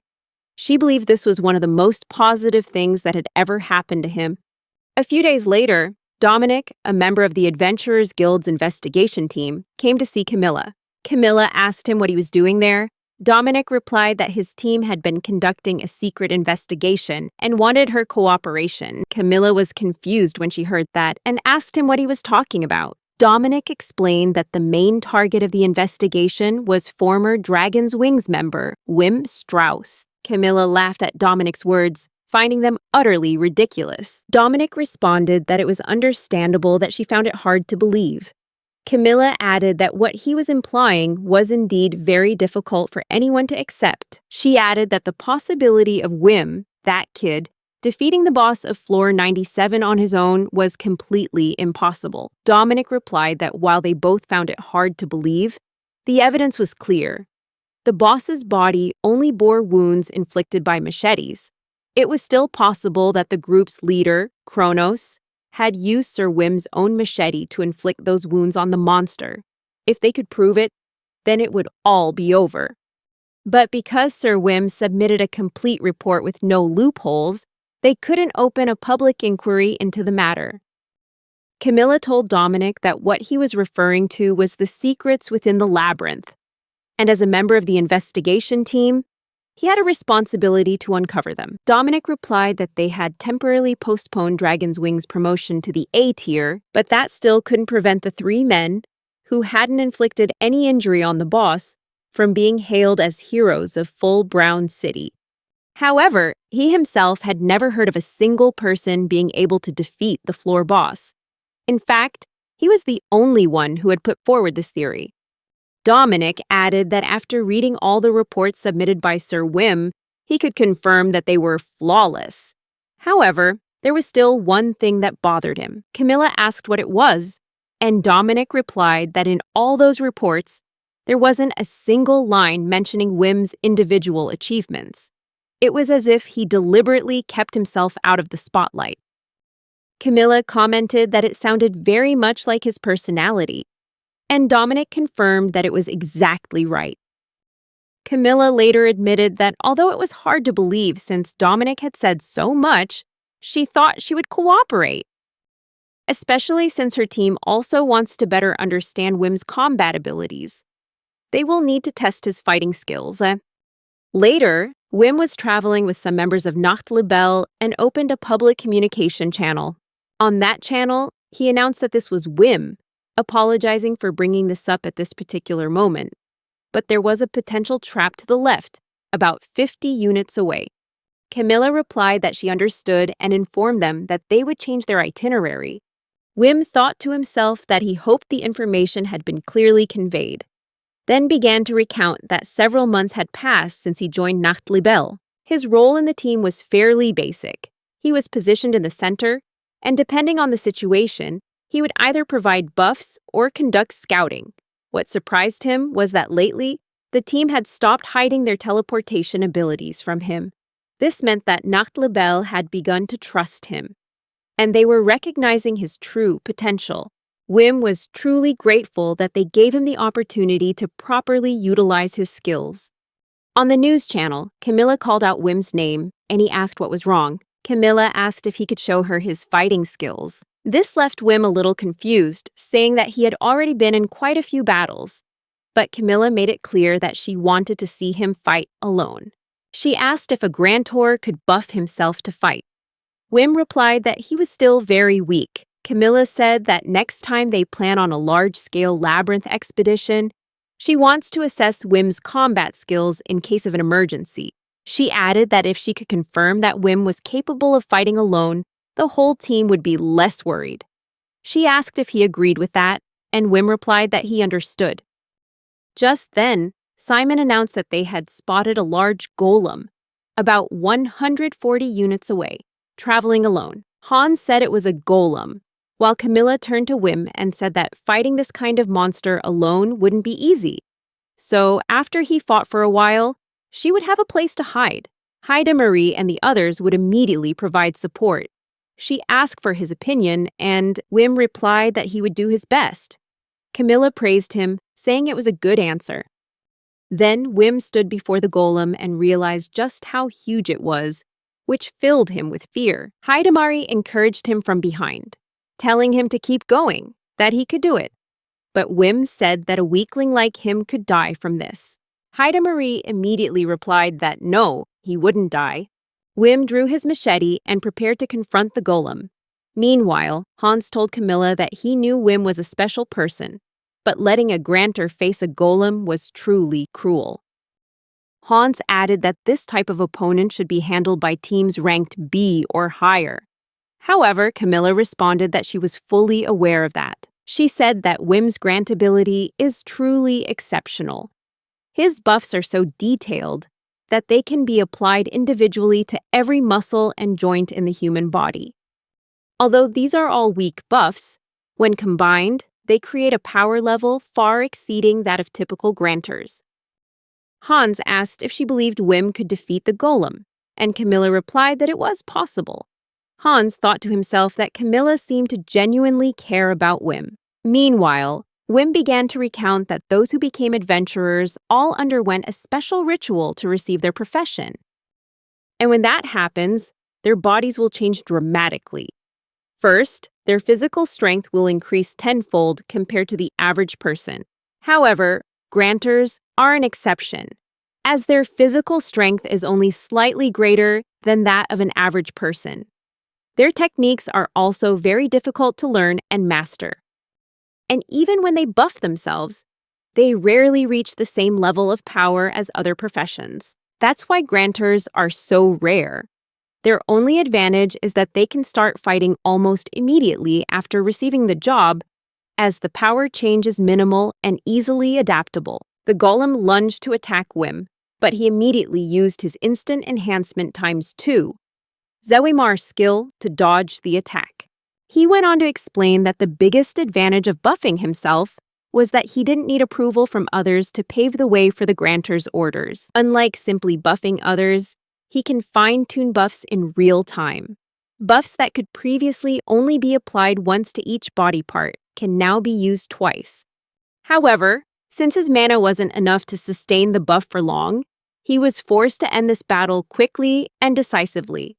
Wim continued fighting the golem, thinking that with his current abilities, even he could fight it.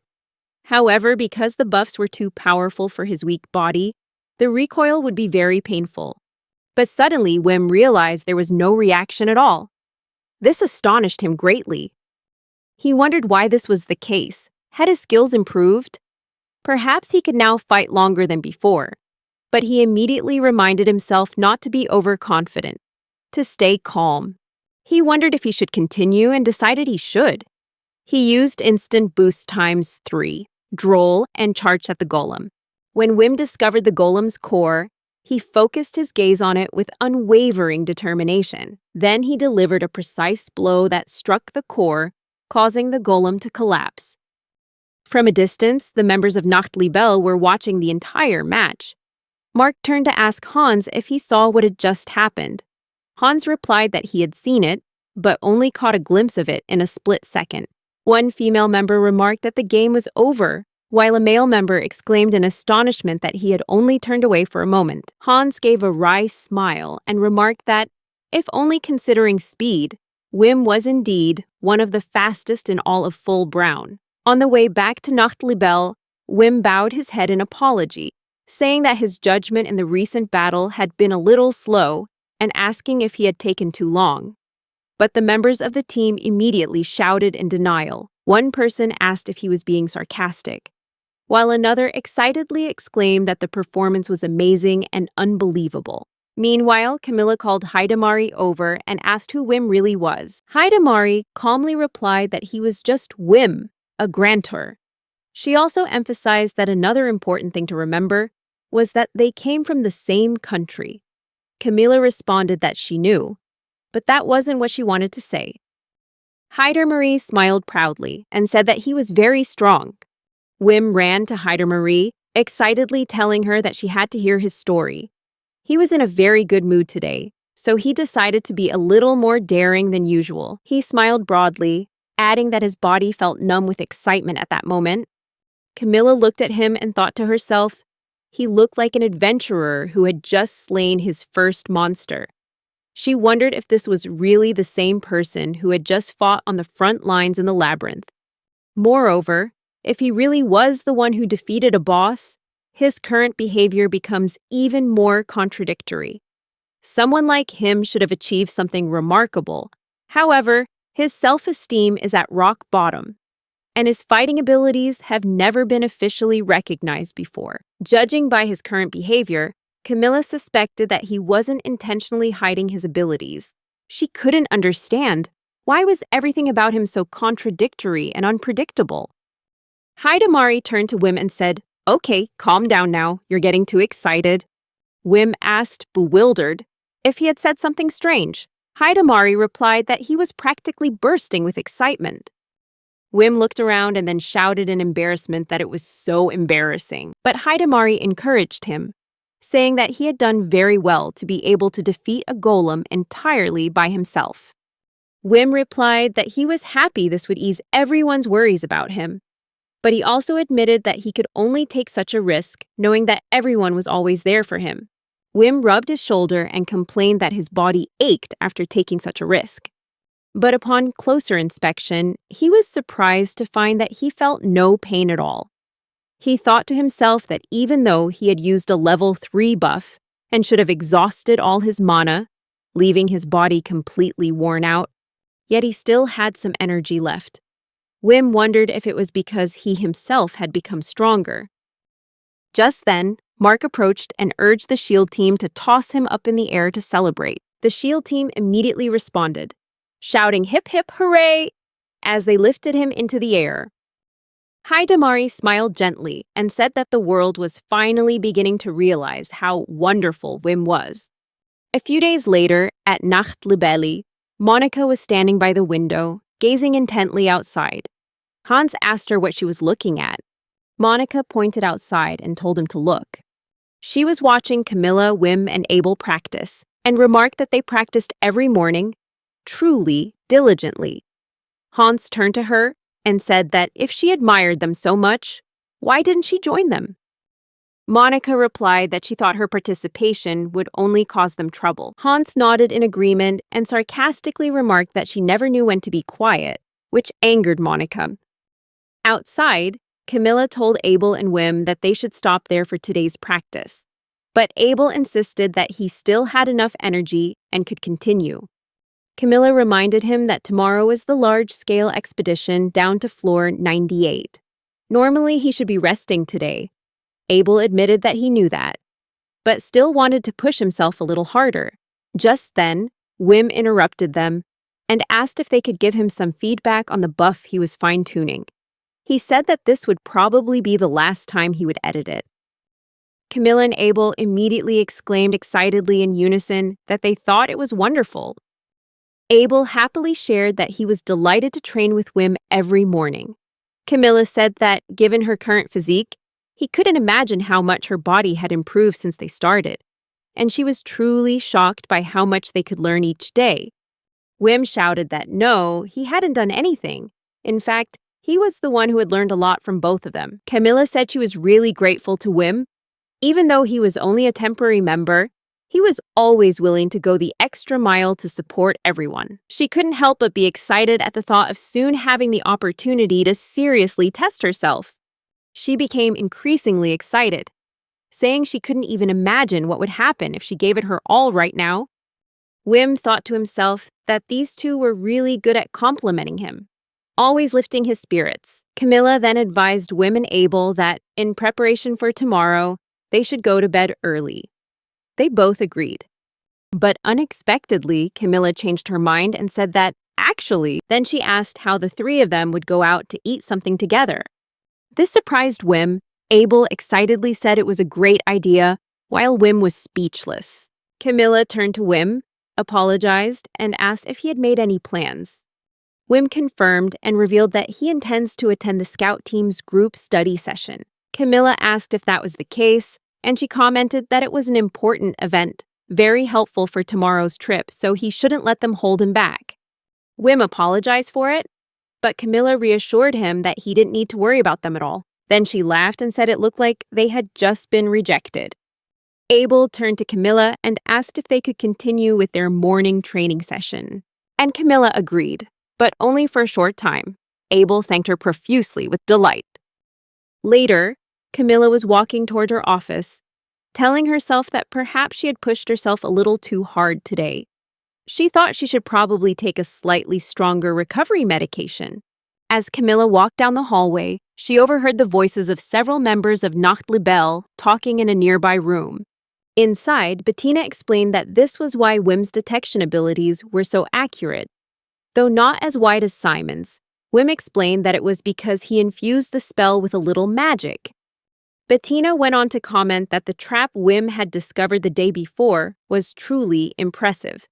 Camilla, eavesdropping from outside, thought to herself that Wim had had a huge influence on the team since joining. But she wasn't surprised. Anyone who interacted with him would have felt the same way. She wondered how much training Wim had put in to reach his current level of skill. He ignited a fire in people's hearts, inspiring them to constantly strive for self-improvement.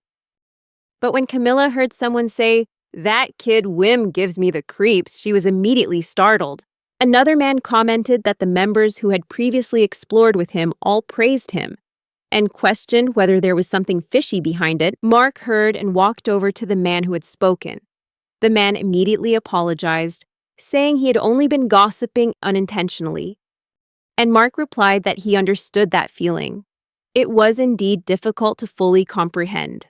Mark added that Wim was a grantor, and assessing how much effort he had put in was not easy, even with Hidamari's recommendation. Accepting someone like that into Nacht Libelle is no easy task, especially considering the effort others have put in to join the team. Camilla stood in the hallway, listening quietly.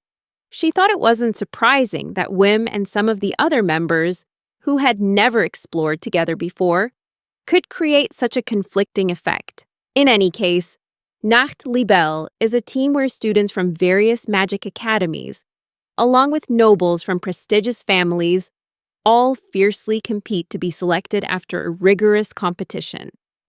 Camilla continued to think that generally someone who had been kicked out of a team wouldn't easily be able to join another one without undergoing a rigorous evaluation.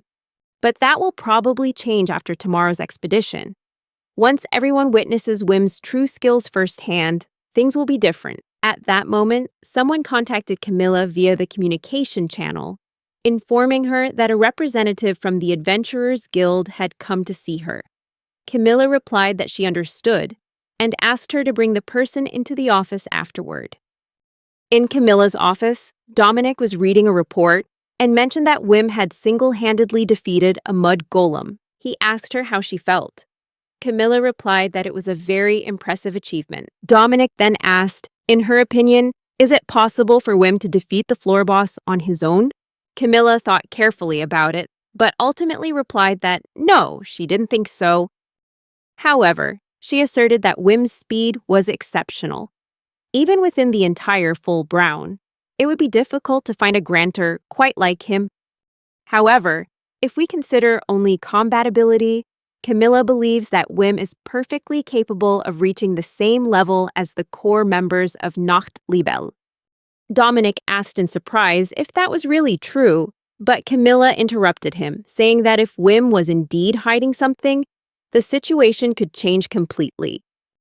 Dominic then asked about the possibility that Wim was hiding something, and Camilla simply replied that it was precisely because Wim was so special that she couldn't rule out that possibility. Dominic mentioned that a large-scale expedition to the 98th floor would begin tomorrow. If Camilla discovers that Wim is hiding anything, he hopes she will inform the society. Camilla agreed, but she added one condition, only if they all returned alive. Meanwhile, Hidamari was at the bar, enjoying a meal and chatting with Greta. She revealed that Wim had recently finally stopped having nightmares, and his sleeping face looked incredibly cute. Hidamari added that he even talked in his sleep. Greta heard this and asked her if it was true, but her face showed a hint of sadness. Hidamari noticed and asked Greta what was going on, calling her the cow as usual, and remarked that Greta didn't seem as happy as usual today. A man sitting next to Hidamari spoke up, telling her she didn't need to force herself like that, and addressed her as Seija-sama. He explained that last week, one of the adventurer groups who regularly frequented the tavern had ventured into the 98th floor of the labyrinth and hadn't returned since. Hidamari was saddened to hear this news and thought to himself that, driven by a desire for conquest and achievement, smaller groups often proactively ventured deeper into the labyrinth before larger teams began large-scale investigations. However, it remains unexplored territory. Of course, most who venture in will disappear forever, and if their bodies are ever found, that's still a better outcome than vanishing without a trace. Hidamari said that the life of an adventurer is always a dance with death.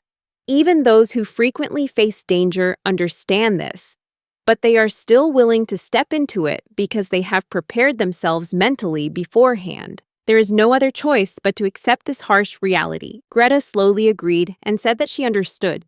But Hidamari suddenly told Greta loudly that enough was enough, that she shouldn't be so downcast. She decided to buy Greta a drink and urged her to have one. Greta was stunned by the unexpectedness of it all, saying that this was very rare and asked if it was really all right. Hidamari confidently declared that it was perfectly fine and that she should have a drink tonight. The person who would treat her being none other than the next candidate to run Nacht Libelle and the 74th Sage, Sage Sama. Greta immediately raised a huge glass of wine and shouted cheers. But Hidamari shrieked in alarm, telling her to stop, calling Greta a demon cow, and she yelled that the glass was too big. Greta calmly replied that a glass is a glass after all. Hidamari tried to compromise, saying that if the price remained the same, it would be fine. But Greta revealed that the price was a milk. Hidamari immediately yelled in anger. Wasn't that 5 times more expensive? She called Greta a devilish cow again. But Greta just laughed and told her not to worry about such trivial matters. One man in the cafe burst out laughing, while another commented that it had been a long time since he'd seen Greta laugh like that. Greta turned and called Hidamari S-chan, which only angered Hidamari further, causing her to yell that her name was Hidamari, and there was no S in it. Then Greta asked if Hidamari planned to join the expedition to level 98 the next day. Hidamari replied that he did. Greta burst into tears, begging Hidamari to return safely. She said that after he returned, they should visit the cafe together with Wim one more time. Hidamari was taken aback by those words. Then she softly replied that it was only natural. She thought to herself that the person they had just laughed and joked with today might not exist in this world tomorrow. That was the daily reality of the world they lived in. Meanwhile, on the 98th floor of the labyrinth, a man yelled in panic. "What is this?" He said they had gone too deep and needed to retreat immediately. As the group of adventurers fled, a monster was in close pursuit. The desperate man apologized to Ilya and begged his daughter to forgive him. He shouted, challenging the monster to come closer. They would fight and fall like true adventurers. "Come and try," he said as the monster appeared from behind him, startling him. Finally, the day had arrived when Nacht Libelle would explore the 98th level of the labyrinth. The crowd outside cheered Camilla enthusiastically, while others hurriedly called out to Hans, urging him to look in that direction. Wim looked around and thought to himself, as expected from a large-scale labyrinth investigation organized by Nacht Libelle, the atmosphere was bustling, much like a festival. He wondered if everyone else was watching too. But then, he suddenly realized that in his mind, he was still referring to the members of Dragon's Wing as everyone. He continued to think that, looking back, he hadn't heard any news from Dragon's Wing lately. He wondered if their wounds hadn't healed yet. But then he shook his head.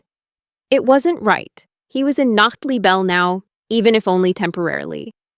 Then you shouldn't keep dwelling on unnecessary thoughts. In the crowd, a man spoke up, saying that Nacht Libelle would be deploying 122 people for this labyrinth expedition. Another person asked what miraculous results they would achieve, and he confessed that he himself was very much looking forward to it. Another man suddenly chimed in, asking if everyone had heard anything about the sensational, newly famous interim member of Nacht Libelle, a Grantor mage who had been expelled from the Dragon's Wing team. The whole group was stunned. Another person added that he had heard that the person was truly very skilled in the adventurer world and had now become a topic of discussion everywhere. It is said that the frontline team shouldered the greatest responsibility. They were the first to throw themselves into danger. The labyrinths are always illogical and full of deadly traps, especially for newcomers. Furthermore, the chances of encountering floor bosses or floor masters are very high. But if you overcome all those dangers, the glory of conquering the labyrinth will be a well-deserved reward awaiting you. Camilla shouted, demanding everyone's attention.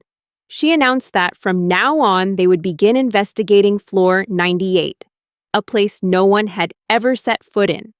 This was a mission unlike any they had ever undertaken. It was a real and genuine gamble with their lives. She told everyone to leave their fears behind and use their willpower to prepare themselves for battle. They had to be prepared to give up their lives. But it was with those lives that they would protect their honor, their treasure, and their comrades. Camilla shouted that Nachtlibel would return without a single feather lost, without any sorrow on their journey back. They would hold their heads high, raising the flag of victory, returning triumphantly with pride. Finally, she shouted, "Nachtlibel of full brown!" And all the members of Nachtlibella cheered in unison in excitement. Wim also shouted along with everyone, but Haida Marie remarked that he was clearly not good at these kinds of things. Wim immediately reacted, saying that she shouldn't have said that even though she noticed. But then his eyes lowered sadly. Wim whispered that the first level of the labyrinth lay directly beneath the Adventurers Guild. From there, the team proceeded via the shortest and safest passage that Nachtlibel had discovered on the 98th floor. Standing on this floor, Wim looked up and realized he couldn't even see the ceiling. He continued to think about his role. On the front lines, his task was to bolster the units. If he had enough strength, he would assist in scouting, predicting traps and routes. Wim understood that his responsibility was immense, because if he made a mistake, the progress of the entire team could be seriously affected. Abel turned to ask if he was nervous, but Wim denied it, saying he had prepared everything he could. However, unexpectedly, Wim knelt down and clutched his stomach, saying that his stomach was upset. Abel looked at him and calmly remarked that he was indeed vomiting. Wim tried to apologize and told Abel that everything would be all right, that he was okay. Wim told himself he needed to calm down. He repeated once more that he should divide the situation into 2 phases. Wim then began explaining the movement and combat phases. Abel assured him that everything would be fine. He hadn't made a single mistake during training. Abel said that he trusted Wim, and in return, he hoped Wim could also rely on them. Abel smiled and went on to say that he would protect Wim, even if it meant facing the floor boss. He would endure a little hardship and show Wim what he could do. This shocked Wim. He thought about how he and Abel practiced together every morning, sometimes even just chatting casually. So he wondered if this could be called friendship. But he still wasn't entirely sure. Maybe he'd invite him out for a meal or something. Wim called Abel, but when Abel answered, Wim panicked and wondered what he should say next time. They should go eat. But at that moment, Wim was startled to hear someone say welcome to him. Abel asked him what was wrong, and Wim replied that it was just a bug. He thought he heard that every time he went into the labyrinth. Over the public address system, a voice boomed, directing the frontline team to form a Bident formation. Wim quickly confirmed the order and agreed. Abel then shouted that they would begin advancing. As the Nachtlibel team continued deeper into the labyrinth, they passed several monsters undetected. While moving, Wim heard the familiar announcement. Enemy detected, a Class B Hydra. Wim immediately paid attention and said he would check as well. He thought of the Hydra, a type of monster that usually lives near water sources. Looking around, he noticed that the walls on this floor had a damp texture, indicating a large amount of groundwater, most likely due to flowing water veins in the area. Not only were there many common fish species, but there were also bird-like creatures and a few new species that appeared to be semi-aquatic. Over the communication channel, Wim announced that he would be in charge of searching the right side and the underground area, and requested Bettina to continue in charge of the left and front areas. Bettina confirmed that she understood. Wim added that the road ahead was gradually sloping downwards, so caution was needed when drawing the map. Bettina agreed and said that was true and that it was clearly shown on the map as well. Meanwhile, Wim continued to observe and analyze. Abel stood beside him, silently thinking about how many hypotheses Wim had come up with, and how much detailed verification he had done in such a short time. He was working far more than he was supposed to be doing. Abel continued to think that the maps Wim drew were highly detailed and accurate.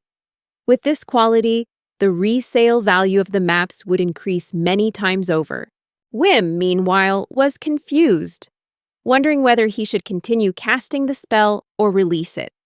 But if he did that, before he could finish thinking, Wim suddenly started vomiting from exhaustion. Abel quickly offered him some water and reminded him to stay hydrated.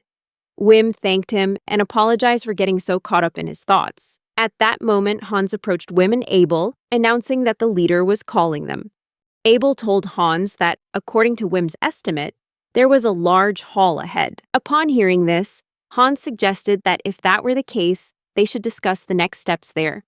As the three stood with the other members of Nachtlibel, Hans remarked that, without a doubt, whichever path they chose, a vast hall lay ahead. He added that there was a smell of water in the air, possibly from a lake or a flowing river.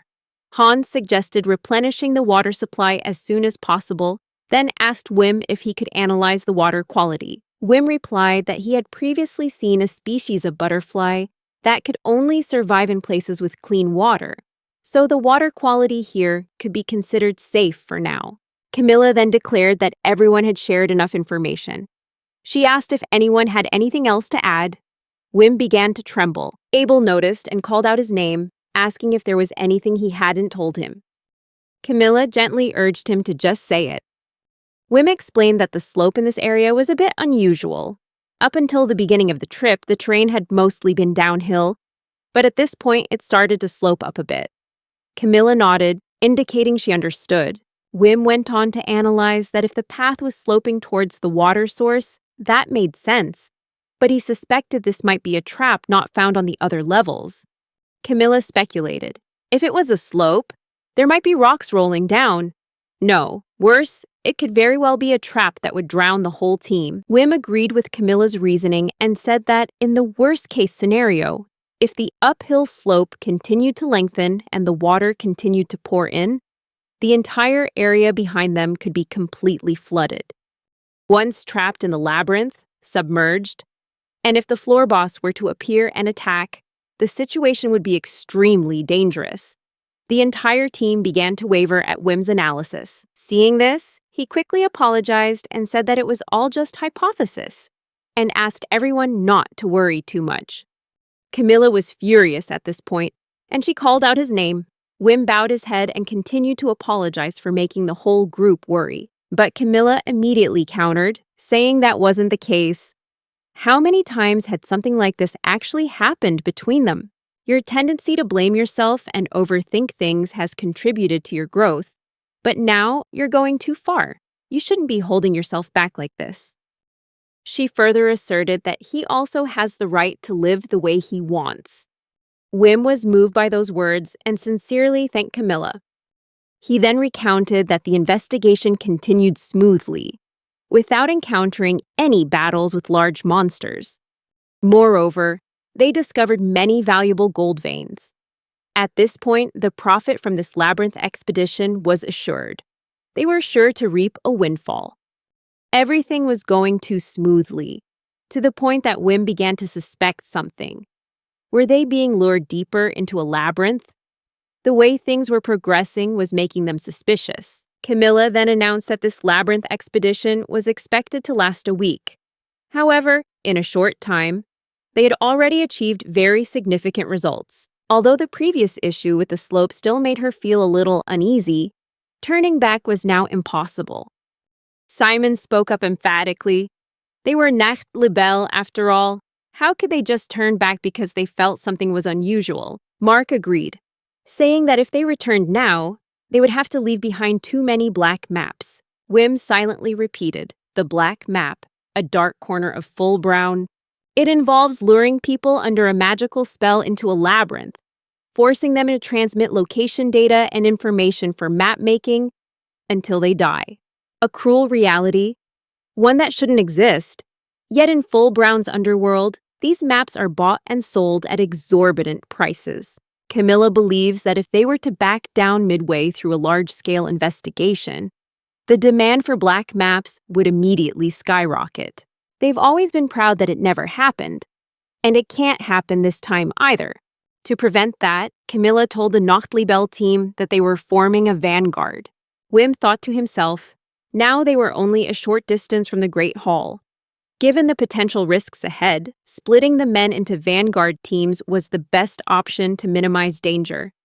This mission obviously had to be undertaken by the most elite members of Nacht Libelle. He wondered, who would be chosen? Camilla then announced that the following 6 people would be joining the vanguard. Camilla began calling out the names: Hans, vice captain; Abel, captain of the shield squad; Monica, captain of the mage squad; Bettina, deputy head of the reconnaissance team; Haida Marie, candidate for executive member; and finally, Wim, temporary member. Wim was surprised to hear his name called and asked why he was on the team, while Haida Marie was delighted, saying that he had done it, and it was a remarkable achievement. Wim could only wonder if it was because of the team's balance, and thought the burden of this responsibility was too great. Camilla said she put her trust in everyone, while Wim was still worried about what she should do.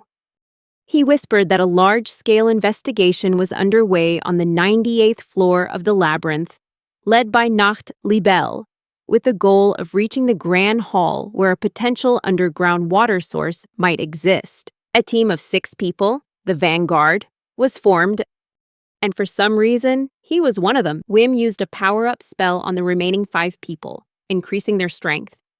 Monica happily said that it felt wonderful. Her body felt so light. Wim explained that he applied the speed boost to help the team quickly reach the Grand Hall. If combat ensued, he would add other enhancements if they agreed. Monica took Wim's hand and exclaimed how wonderful it was, saying she had long wished to experience such a spell and was deeply moved. Wim, feeling awkward, could only reply that it was nothing special. At that moment, Haida Marie approached and separated Monica from Wim, angry that she was standing too close to him. She asked Monica to keep her distance. Monica was surprised and didn't understand what was happening, and she called Haida Marie Marie-Chan. This made Haida Marie even angrier, and she yelled that Monica was being too intimate with Wim, and moreover, that she shouldn't arbitrarily add the suffix Chan to her name. Monica sadly said that was impossible, then asked if they weren't friends. Haida Marie became angry and shouted that no, they weren't friends, she was her enemy. She was Cow B, which left Monica completely bewildered. Hans then stepped between Haida Marie and Monica, thanking them for their harmony, and skillfully brought the argument to a halt. He went on to say that even though this was their first time forming a team, he still had great confidence in their abilities. Hans turned to ask Bettina if the route had been decided yet, and Bettina confirmed that it had. She explained that they would choose the shortest route and try to avoid combat as much as possible. Hans then told Wim that if he still had the strength, he wanted him to help with the reconnaissance, and Wim agreed, saying he would do his best. But soon after, Wim started vomiting due to the pressure. Abel immediately gave him some water to drink. Hans laughed and said it felt like he was a teacher leading his students on a field trip, and Bettina secretly thought that was exactly right. A little while later, Hans and the whole team were running through the maze, and he began to realize that perhaps it was thanks to Wim's enhancement spell, because despite running at such high speed, no one felt tired at all. In this situation, they might soon reach the Great Hall. But suddenly, Bettina screamed, demanding to be turned to the right. Hans asked if it was because there was a monster, but Bettina replied no. It was a trap. Hans thought to himself that this was exactly what the Survey Corps had learned from Wim, the ability to detect traps. In her flashback, Bettina recalled Wim giving her a stack of documents and saying they contained trap data. Bettina told Hans that when Wim showed her the reconnaissance data about the traps, she couldn't believe her eyes. This is a new hypothesis about how to classify traps. If statistical analysis is performed on each level of the traps, a general pattern may be discovered. Back in the present, Bettina shouted that monsters had been spotted ahead, and Hans declared that battle was inevitable. He ran toward the monster and attacked it with his sword.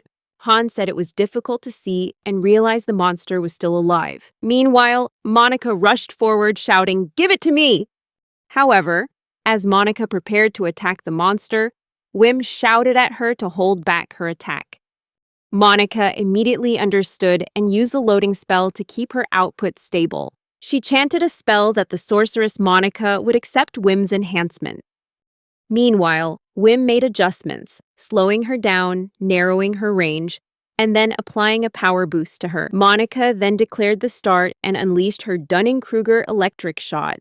Lightning bolts struck the monster. After the attack landed, Monica was astonished to realize that all the shots had hit their target. Wim explained that he had adjusted the magic range accordingly, which thrilled Monica, who praised it as amazing. Hans asked Wim in surprise if he could enhance weapons, and Wim replied that he could. Hans then chanted that the swordsman Hans accepted Wim's enhancement spell, while Wim used magic to maximize the sword's strength and hardness without changing its weight. Hans approached the monster and told them to finish it off. Then he used the Najigiri technique and slashed fiercely at the monster with his sword. Hans stood frozen in shock as the monster fell to the ground, shattering into pieces. Wim and the others started cheering and celebrating, while Hans remained standing, still in shock. He thought that the feeling of striking the monster just now was like cutting through air. The blade was too sharp. So this was the effect of Wim's enhancement. No wonder Camilla praised him so highly. Wim complimented Hans, saying he was amazing. But at that moment, Bettina spotted something unusual on the map and shouted that there was another monster above them. A second monster suddenly appeared from above, directly above Wim and Monica. Wim reacted quickly, activating the Instant Dreamer Enhancement ×3 spell. Then he struck the monster hard with his machete. Hans exclaimed how impressive it was, while Heidemarie praised Wim for doing a great job. Abel nodded and said that it was exactly as expected. Wim humbly thanked everyone and said that things would be fine if they were just low-level monsters like that. Hans was skeptical, unsure if this was truly a low-level species, as it appeared to be a new one. Upon examining the monster, he discovered a necklace caught in its teeth and sadly remarked that it probably belonged to explorers who had come before them. Hans said they didn't have time to build a tomb, but at least they should pray for them. Everyone responded in unison that they understood. Wim believed that whether on the move or in combat, everyone could think and act independently, and the coordination between members was very smooth. This reminded him of Dragon's Wings, where things never went so smoothly. Once again, he realized he was in a great team. After that, Wim and the others continued forward and reached a large lake. Hans scooped up some water, confirming that, as Wim had predicted, this was indeed the Great Hall, and the water quality in the pool seemed stable. Hans added that this place could absolutely become a supply point for expeditions on floor 98, then turned to praise Wim for doing a good job. Abel also smiled and applauded, saying that it was indeed a great achievement. However, Wim still refused to take credit, saying that he was only an assistant. Heidemarie was annoyed. She told Wim he should learn to accept compliments, and then she asked him why he was always so insecure. Wim replied that he had no fondness for feeling insecure at all, and begged her to believe that he wasn't like that. But Heidemarie became even angrier, shouting that yes, Wim, who had been kicked out of his old team, was being invited into a high-ranking team just because he was her friend. A fool who was abusing her authority and influencing the entire organization. That's what she meant, and Wim simply replied that it was true. Wim realized that Heidemarie was right. Meanwhile, Abel called him, and Wim thanked him. Abel simply replied that he was welcome, which made Heidemarie smile gently. Wim later recounted that after confirming the Great Hall area was secure, the main army also joined them. Camilla declared that with such a large amount of water in the Great Hall, they no longer needed to worry about traps. She praised Wim and the other members for doing a great job. Wim went on to recount that the Great Hall was now identified as the official transit point for Nachtliebel, and they would be staying there for a night, using it as a temporary base. Later, Heidemarie peeked at Wim from behind a rock and told him to go to sleep. Wim agreed but said there was still something bothering him. Looking at the map, he realized that the entire slope of the journey had decreased and then increased again until they reached this Great Hall. He thought to himself that this place looked like a wasteland on the surface of the earth. with a cave ceiling so high that it seemed to stretch on endlessly. What really worried Wim was that if somehow a large amount of water flooded in, the path they had traveled would be completely submerged, and they would be unable to return. Considering the whole situation, if this room is indeed a trap, they will drown if they try to escape.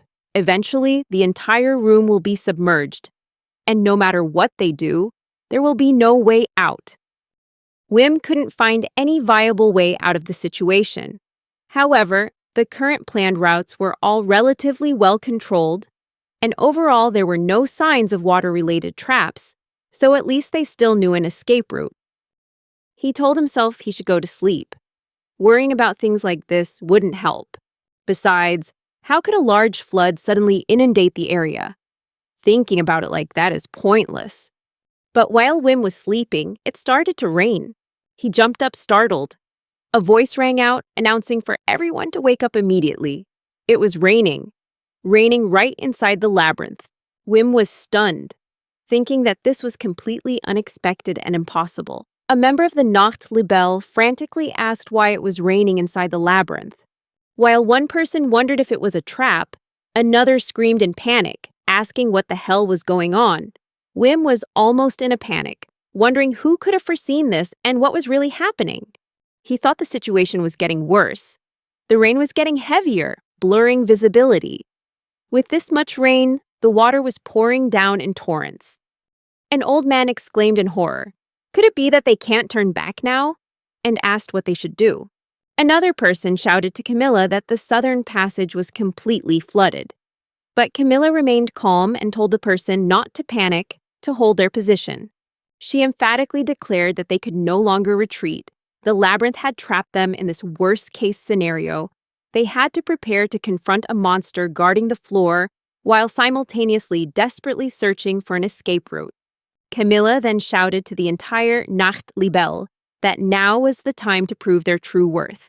Everyone had to be ready to fight. The members of Nacht Libelle were all inspired and unanimously responded to her words. Wim thought to himself, "How amazing! Everyone's fear has now transformed into determination." Meanwhile, Heide Marie said that this was an act of Nacht Libelle, and now they should also get excited. Sometime later, Mark shouted that nothing unusual had been found in the East Corridor. Abel also reported nothing in the West, and another person said that the South Corridor showed no signs of anything either. Suddenly, Bettina shouted that something was approaching from the North Corridor. She couldn't see its full shape clearly, but it was most likely the monster guarding the floor. Camilla immediately shouted orders to the logistics team that as soon as they received reinforcements from Wim, they must attack immediately. The logistics team took their positions simultaneously. Wim, on the other hand, uses enhancement spells with hardening and vibration effects on his teammates. A monster began to emerge from above. Hans remarked that it was too dark to see clearly, but it was certainly enormous. Camilla asked Wim to increase his power, and he agreed. Wim uses magic to adjust stiffness, vibration, and air resistance, then comprehensively enhances the logistics team. The logistics team simultaneously unleashed area of effect attack skills such as Lightning Strike and Javer Spear, launching them all towards the monster. But Bettina realized the target hadn't been taken down yet. Something was wrong. It was transforming. It was a multitude of tentacles, and she screamed a warning to everyone. It was coming. Camilla shouted to the shield team, and they all responded in unison while Wim empowered them with a counterattack effect. Mark excitedly shouted that they would face any number of opponents, no matter how many. Camilla told Heide Marie to shine the light on the target, and Heide Marie shouted that she would leave it to her. Heide Marie remarked that she had seen its body and used Flash Roar, causing everything to light up brightly. Everyone was shocked when they saw the monster's body, wondering if its size was too enormous. Camilla asked Wim if he recognized what it was, and said it was definitely the floor-guarding monster. Wim replied that it didn't resemble any of the previous guardian monsters. If he had to compare it, it was like a small sea creature about the size of a dugong. Camilla reasoned that if it were a sea creature, then fire would surely be effective. Wim agreed and said the path was still clear. Camilla ordered the logistics team to use fire magic and fire separately. They all responded and began the attack. Haida Marie uses fireball, Hans uses flamethrower, and Monica unleashes blazing hot wind. The monster took a series of blows while Camilla watched and remarked that the attacks were effective. She shouted that even cutting the tentacles would cause damage. The frontline team coordinated with the shield team to defend against the tentacle attacks while counter-attacking the monster's main body. Camilla further instructed that the logistics team should also split into pairs to intercept and attack independently. She informed Wim that he didn't need to maintain the enhancements for anyone outside the shield team, and you should save some of your energy to focus on defense. Taking his position, Abel shouted that they could do it. Meanwhile, Mark called Wim to encourage him. Wim replied that he understood and began maintaining the enhancement only for the shield team. Wim secretly recounted that from that moment on, the scene was magnificent. In response to the magic of the defenders, the front line moved through the gaps. Employing a hit-and-run tactic, they gradually wore down the boss's strength. Wim went on to recount that everything was meticulously calculated, like observing a game of chess. And there, even though it was raining heavily, they should have been completely in enemy territory. But the situation turned in their favor. Wim thought that being able to repel the boss to this extent on their first encounter was proof of the true strength of a top-tier full-brown team. At that moment, Camilla called out to Wim. She drew her sword and announced that she would enter the battle. She told him to enhance her to the fullest extent, without holding back anything. She smiled and said, as usual, that she put her trust in him. Wim agreed. Camilla has announced she has accepted the enhancement from Grandor Wim. Meanwhile, the other members noticed her and said that the captain had gone into battle. Wim performs optimal enhancement to synchronize with Camilla and transfer the spell to her. Seeing Camilla charging forward, Mark instructed everyone to retreat and not get in the captain's way. Wim stood watching while Camilla thought she intended to end it all with one blow, because bosses often have hidden tricks up their sleeves. Therefore, if possible, it's best to defeat them immediately before they even see those moves. Camilla shouted that it was time to act. This was the moment to put all the results of their training to the test. She recalled that a few years ago, she had been proud of having trained her body to the extreme and mastered magic. But then she realized that there were limits to it. Camilla completed her 1,022nd training session and muttered that it was still the same as before. She gritted her teeth in frustration and anger, saying that there had been no progress. Camilla added that if she couldn't improve further, then as a leader, she would dedicate herself to commanding and leading others.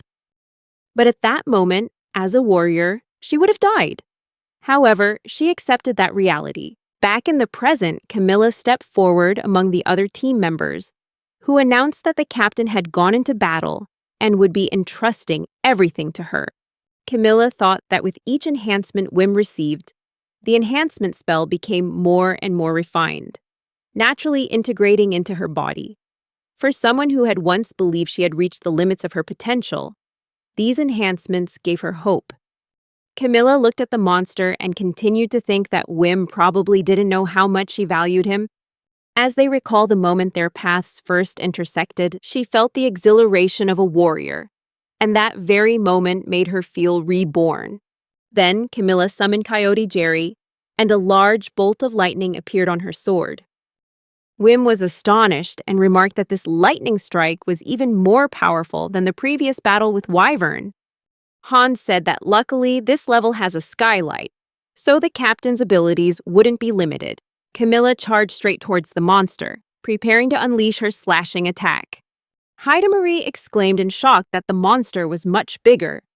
Camilla felt her body become incredibly light, and she smiled, thinking that in this state she could slash with all her might. This feeling was truly blissful. One of the Nachtliebel members shouted that they had to retreat further, as the captain was fighting without restraint.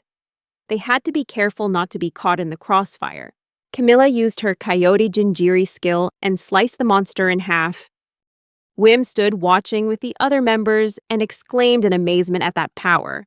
Meanwhile, the monster collapsed to the ground in pieces. Everyone stood frozen in shock before beginning to cheer and celebrate, but Wim still worried, thinking it wasn't over yet. At that moment, Simon cautiously announced that the target's biological response had not yet disappeared. Camilla immediately shouted a warning to everyone not to let their guard down and to continue the attack. Marie immediately used Fireball to attack the monster, while Abel used Void Cut. The attacks blew the monster apart. The members of Bell stood there anxiously, while Simon looked at his screen and happily announced that there was no reaction from the goal. The victory was theirs. All the members were overwhelmed with happiness and began cheering in celebration. They cheered that they had defeated the level leader on their very first expedition, which was unbelievable. A historic moment had just been made. As expected, they are Nachtliebel. They did it. When they return, they will throw a celebration. The biggest party ever. Meanwhile, Wim stood motionless, bewildered, wondering what was happening. Was it really over? If defeating the boss of the next level was that easy, then he immediately dismissed that thought. It wasn't easy at all. They simply eliminated the monster before it could become a threat. This was a natural outcome thanks to Nachtliebel's quick and precise actions. Even so, he still felt uneasy. Just then, Abel ran up from behind and called his name. Wim turned around and smiled. But as he walked toward Abel, he slipped on the mud. Abel warned him to be careful because the water level was rising due to the heavy rain. Wim bowed his head sadly. But Abel noticed and asked what was wrong. Wim thought that along with the rain, the leader of the floor would also suddenly appear and attack. He wondered if it had the potential to make it rain, but he immediately decided not to jump to conclusions. Thinking too much wouldn't do any good at this moment. Abel helped him to his feet, Wim thanked him, then quickly switched on the communication channel to inform Camilla that it was Wim. While Camilla asked Wim what was wrong, Wim told her that due to the rain, the water level was rising, so the semi-aquatic monsters would be more active. He added that they can move faster in water, while their speed of movement decreases. Camilla noted that the crisis was not over and asked Wim if that was what he meant, to which he confirmed. Camilla smiled and said that he was absolutely right and apologized for getting too excited earlier. Given the current situation on this level, the results achieved are sufficient. They should withdraw. She asked Wim if he had any plans to withdraw, and he confirmed that in the narrow passage to the northwest, there might be a place where they could avoid the floodwaters. But the distance is quite far, and with such a large group, it might take quite a while. Suddenly, Wim was surprised and wondered why he was still trembling. As Wim and the Nachtliebel group were making their way through the heavy rain, they heard a sound coming from behind them. Abel and Wim turned around, their faces bewildered. While Abel wondered what the sound was, what kind of noise it was, at that very moment, a gigantic monster emerged from the water, causing the members of Nachtliebel to stare in horror.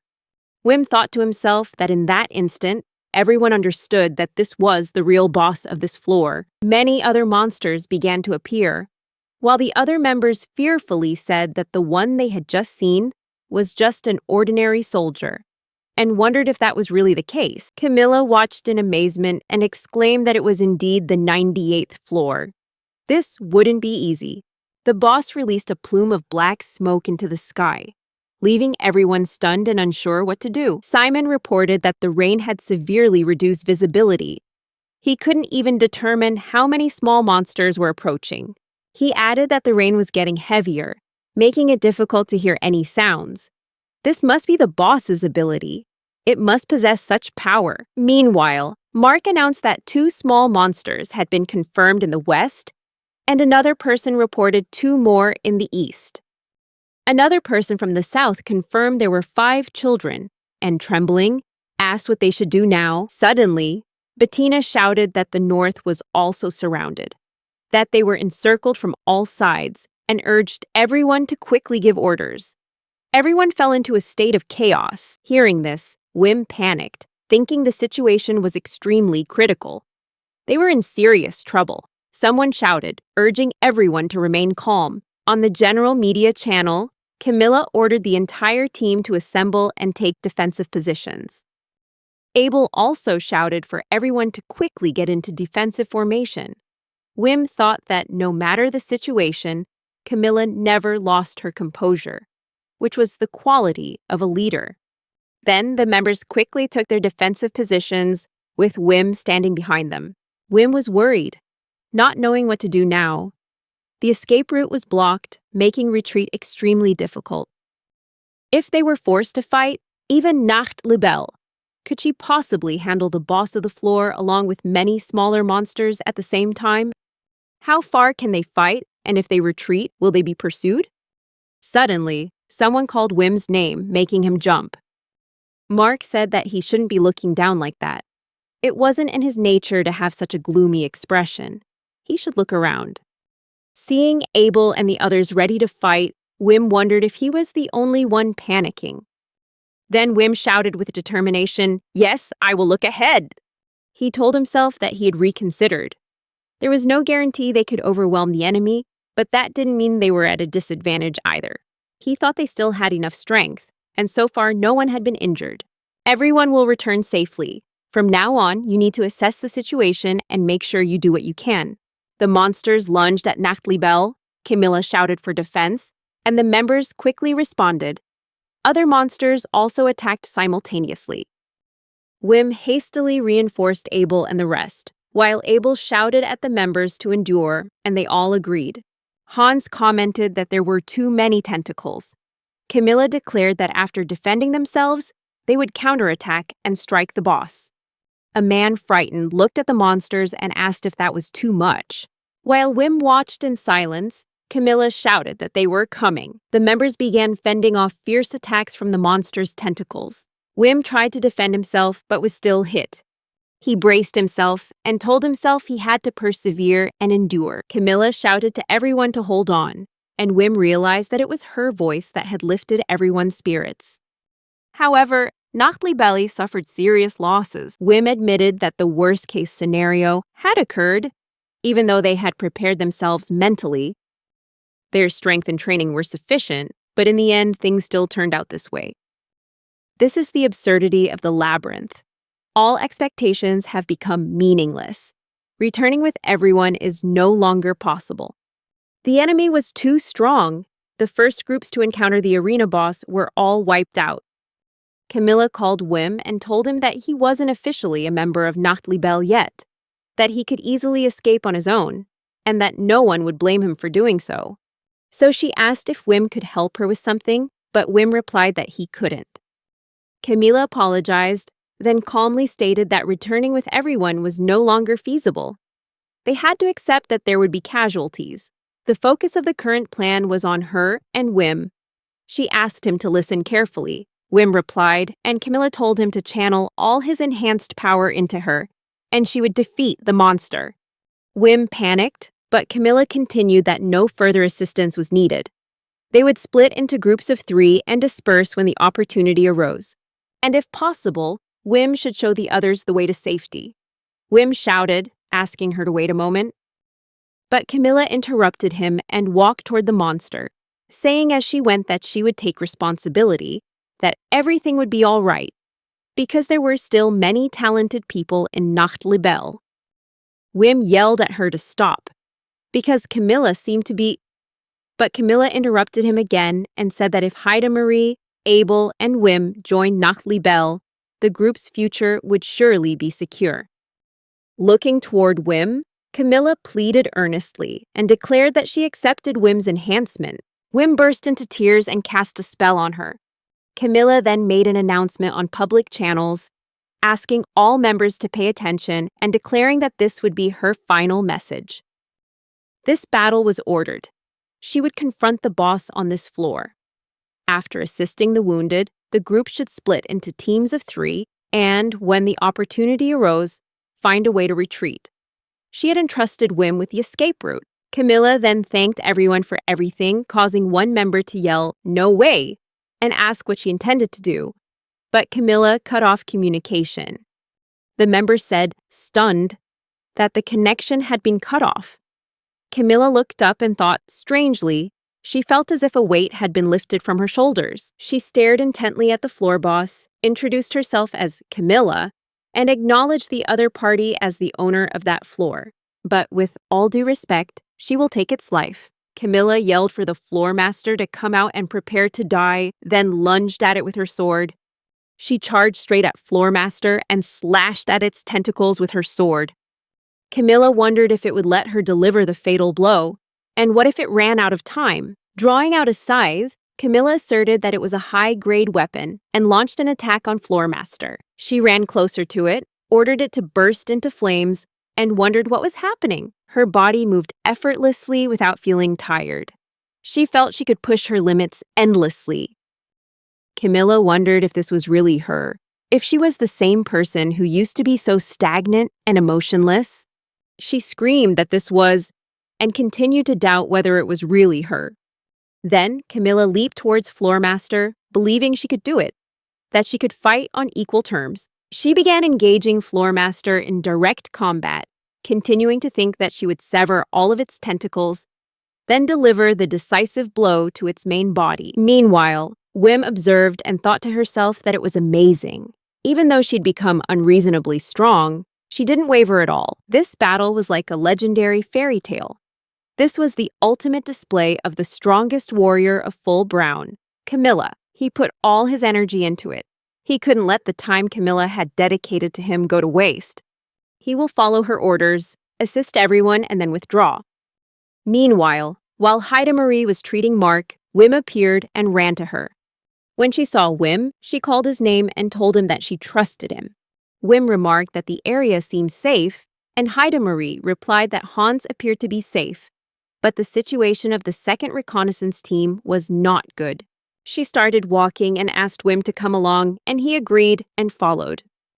As he walked, Wim thought this was really troublesome. His body felt heavy. Of course, it was due to exhaustion, but not only that, his legs felt incredibly heavy, as if something was weighing them down. Kronos's words from the past echoed in his mind, that he was useless, that he should obey his superiors. Wim recognized that feeling, the feeling of his time in Dragon's Wings. He wondered why he was thinking about that at this moment, and realized he didn't have time to be distracted. Haida Marie called Wim in a very angry tone. Meanwhile, Wim recalled Camilla's words that retreating in battle didn't guarantee safety, that he should just do what he could. He also remembered Camilla complimenting him on how much he had improved, to which he had simply replied that he was fine. Wim thought he couldn't shake these thoughts and wondered why he hadn't felt this way before. He recalled the time Camilla asked him about 500 pounds of milk, then asked him to demonstrate his fighting skills, and also when she invited him to eat with her. Then Wim told himself he had to concentrate and just follow orders. He counted down 3, 2, 1, as always, without thinking, just following Camilla's instructions and stepping forward. When Haida Marie grabbed his shoulders and yelled at him to look at her, calling him an idiot, Wim was confused. She said she would show him what his face looked like. Right now, she said he was freezing up, and that smile was exactly the same as when he belittled himself in front of that piece of trash Kronos. She asked him what he was thinking and told him to stop avoiding the issue and think things through carefully. Haida Marie then asked Wim what he was thinking and said that he was doubting himself, but Wim remained silent. Meanwhile, Camilla's still battling the guardian of the floor.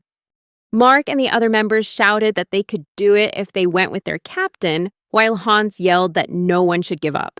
Camilla continued fighting the monster. Then she noticed its attacks had temporarily stopped. She thought this was the perfect opportunity, one she couldn't let slip away.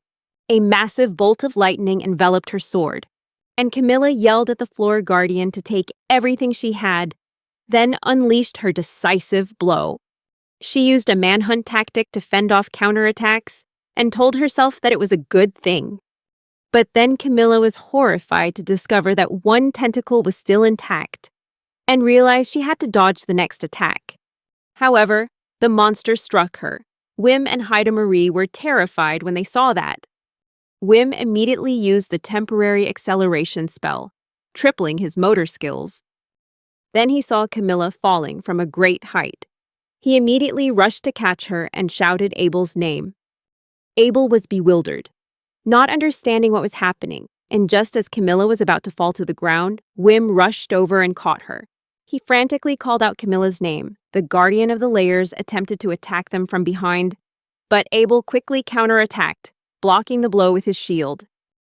Abel shouted that he would hold it back. Wim thanked her and set Camilla down on the ground. He anxiously asked if she was all right, if she could still hear him. Then he realized that her bones were broken in many places. Her body was covered in blood, and even her internal organs were damaged. Camilla gradually regained consciousness and asked if anyone else had survived. Wim replied that they were all still here. They couldn't retreat.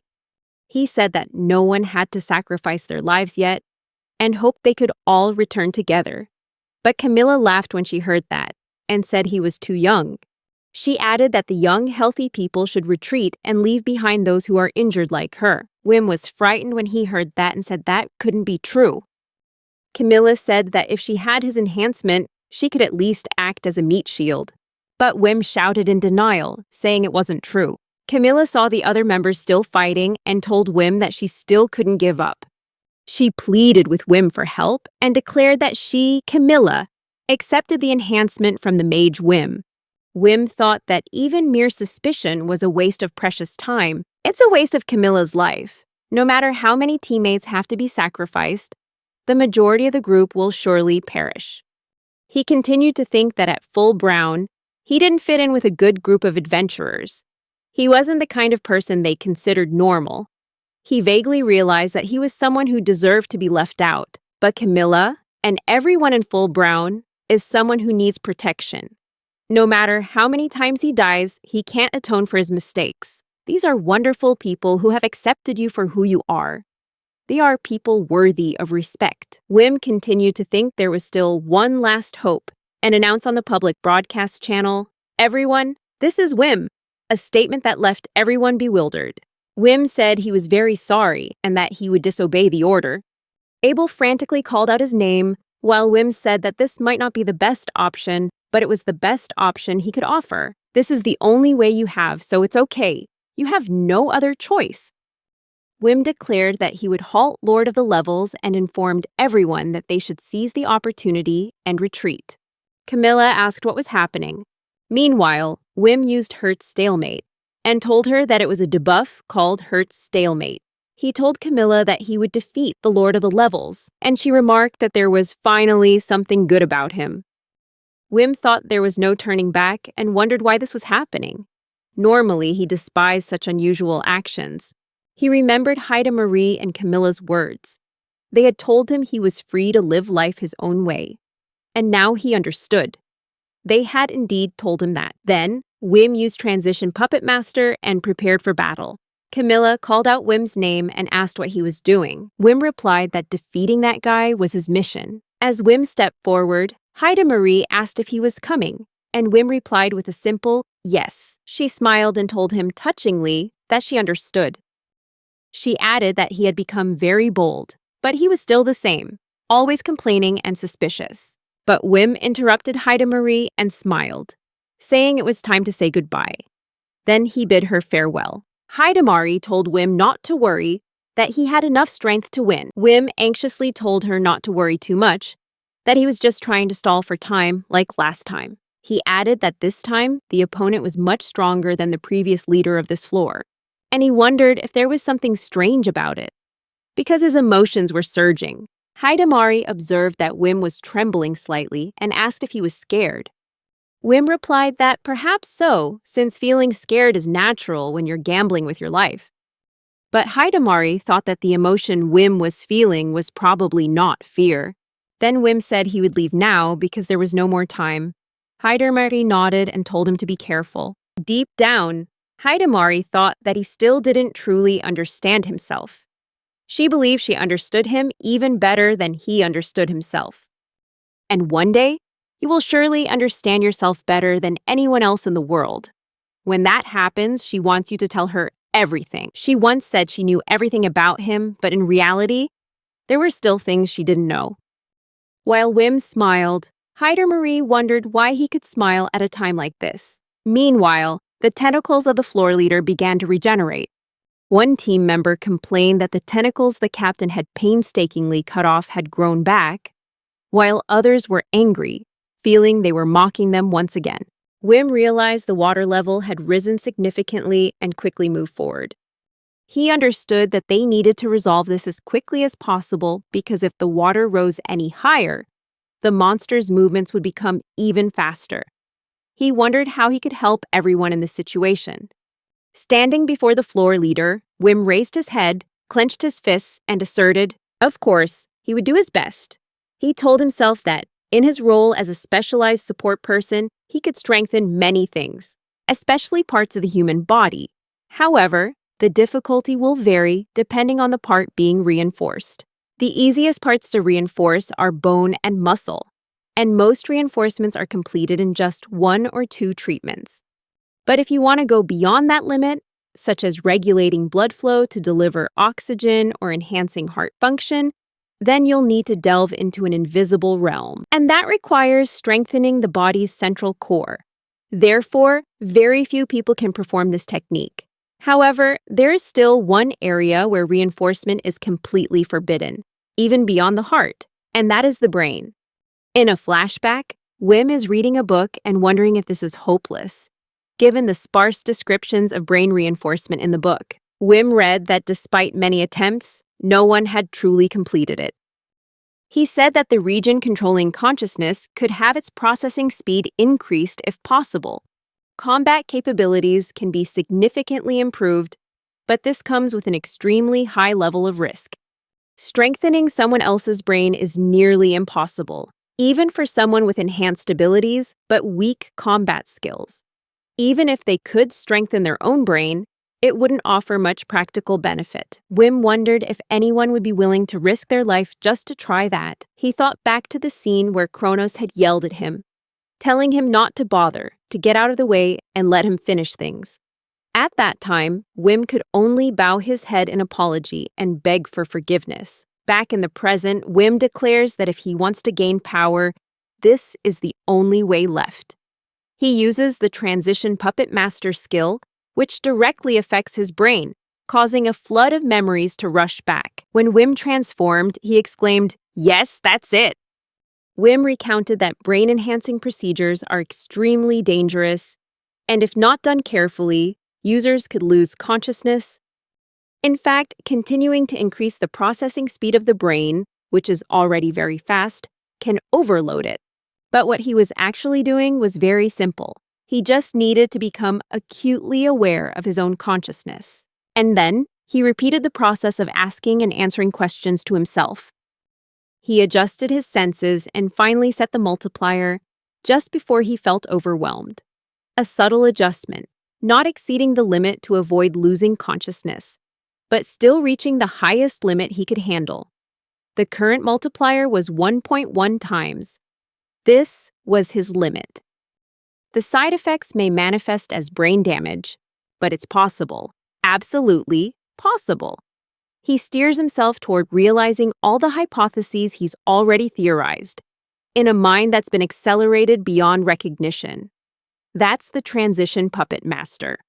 Wim was ready to fight, and the monster lunged at him. Caught in the middle of a battle with the floor leader, Wim thought the situation was dire and wondered if he had just died. He recounted that the scene seemed to slow down in a strange way. He continued fighting, slicing off the tentacles with his machete and charging toward the giant monster. The leader of the floor launched an attack, but Wim dodged it. The members of Nachtliebel witnessed it all in stunned silence.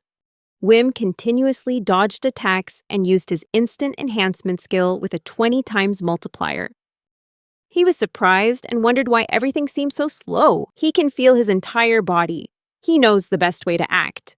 You understand the perfect timing. He could feel every tiny movement of each muscle fiber, breaking it down into milliseconds. Wim continued to think that strong people train to win 10 out of 10 times. But weaklings like you must focus on seizing that 1 in 100,000 magical moment, a perfect coincidence, and pour all your energy into it. It's not just about achieving success, but about making success happen. Wim told himself that to dodge this attack, he had no choice but to jump with such force. Therefore, he strengthened the elasticity of the ligaments. He continued to fight, believing he had to constantly search for a miracle, a 1 in 100,000 moment, or he would die. Meanwhile, Camilla was watching Wim and exclaimed in horror, "What just happened? He just jumped into the air." Hidamari was also astonished and remarked that it seemed as though he had neutralized the momentum of the backward slash, a movement that would normally cause damage to joints or ligaments. She wondered if it was an achievement only possible with a body that had been enhanced. Camilla remarked that those movements were beyond human comprehension. Meanwhile, Hidamari yelled at Wim that he could live his life the way he wanted. Wim grinned broadly, thinking he had done it.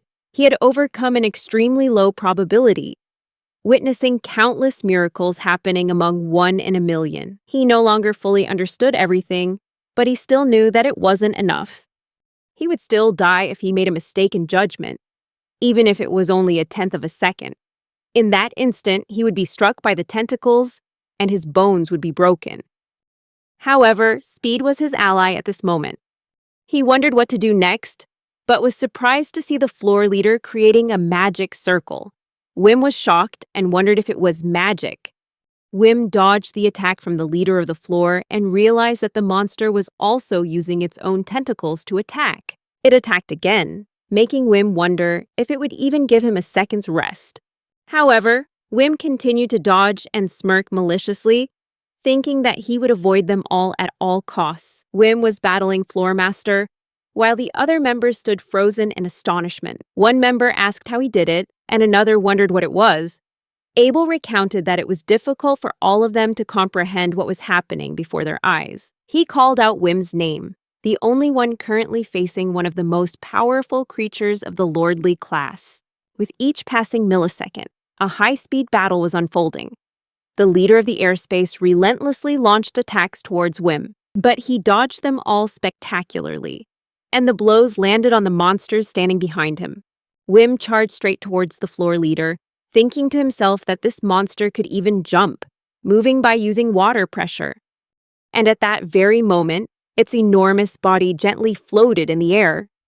Wim landed on the ground and crawled beneath the floor leader, and he wondered to himself what the hell he was doing.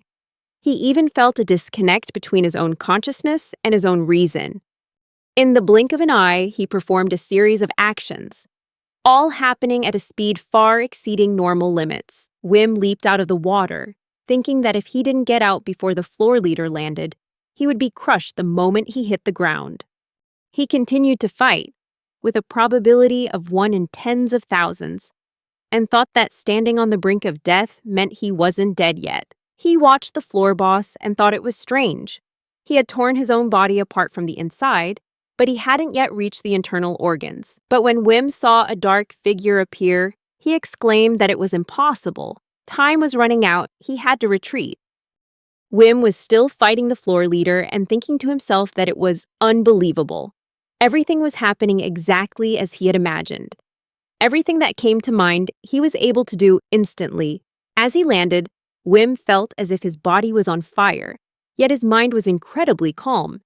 He wondered if this was a feeling of exhilaration. Wim suddenly realized he had become too caught up in the excitement. The lives of all the members of Nacht Libelle now depended on him. Right now, if he didn't buy enough time, someone could die. He told himself that he couldn't stray from his mission. There was no time left to enjoy himself. He secretly recounted the exhilarating feeling of being close to death. The greater the danger, the more intense the feeling. This is exactly what he had long envisioned. He had been waiting for this moment for a very long time. Wim was surprised and wondered to himself if he was still alive. Meanwhile, other monsters began climbing onto the floor leader's body, and a team member frantically asked what the creature was doing, while Hans shouted that it might be a transformation. The floor leader began to transform, while Wim watched in astonishment. He wondered if it was really floating, and what the principle behind it was. Magic didn't mean you could do anything. Wim secretly thought that the shapeshifters, the false rulers, always had a final trump card. The previous person did the same thing. That means this time, they've been cornered. The floor leader completed his transformation, while Wim smiled coldly and declared that the second round had begun. Mark exclaimed in astonishment that it was a transformation, and no one knew what kind of attack was coming. The young people had to retreat immediately. Mark called after Abel and said that he had his place, but to leave this to the veterans. Abel shouted his refusal, saying he didn't want to do it. As the shield commander, he would block any stray attacks. Mark asked if there was anything else. Abel insisted that there was still a glimmer of hope, that there absolutely had to be. Mark smiled in agreement with Abel and told him not to think about death, to which Abel agreed, saying that he understood. Amidst the fierce battle with the floor leader, Wim felt uneasy about the monster hovering in the air. He suspected that those objects might be support devices, and if they attacked from the air with a wide range, jumping to dodge would no longer be effective. That wasn't enough. He needed more. Wim activated instant enhancement with 50 times the intensity, confirming that this way he could expand his vision beyond its limits. He memorizes everything beyond his sight, processing all the information at once. He felt the pressure building up to the point where he almost fainted. When the floor leader launched a surprise attack, Wim dodged by a hair's breadth and counterattacked with supersonic speed. While fighting, he noticed that he could now see everything. Every reflection, every shadow cast on the water's surface, even the tentacles and attacks from blind spots. Tentacle 377, Blade 490, Spearhead 55, Flying Bullets 1020, including what's beyond your sight. Upon seeing an attack coming, Wim went on to say that he could even accurately predict its trajectory. Wim dodged the attack and slashed at the monster with his machete. He chuckled and thought that, as expected, this ruler wasn't making any pointless moves. How wonderful, how interesting. In a state of apparent omnipotence, with a 360-degree view of everything, the feeling that everything was running smoothly filled him with contentment. Wim kept thinking that a single moment of misstep would bring instant death, but that very feeling sent shivers down his spine. It was as if he were negotiating with a supreme power. He wondered if he truly harbored this desire deep within himself. And now he's at his peak performance. And that's the real joy. The floor leader attacked again, but Wim quickly dodged and laughed. He said it was really dangerous, he almost got hit. Meanwhile, Haida Marie was treating Camilla, who thanked her and said that was enough. On the radio, Camilla asks Hans about the progress of the evacuation. Hans replied that there were many projectiles flying towards them. He was doing his best to protect the injured, and asked Camilla what they would do to support Wim. Camilla was confused when asked about providing support and said that the battle was happening at such a super fast pace that it was impossible to provide assistance. It would only be a hindrance. She ordered everyone to keep as far away as possible while she would focus on defense. Hans replied that he understood, and Camilla used her great slash to create a shield in front of herself. Camilla then thought that when Wim said he would defeat the high-ranking ruler, she used to think it was just empty talk. But that's not the case. They are actually evenly matched, and Wim has even put his opponent in a difficult position. Therefore, they should put their trust in the young man Wim, because now no one else can interfere in this battle. Meanwhile, Wim continued his battle with the floor leader, telling himself that he hadn't known he had this side to him before. How precious it was to fight without having to think about anything else.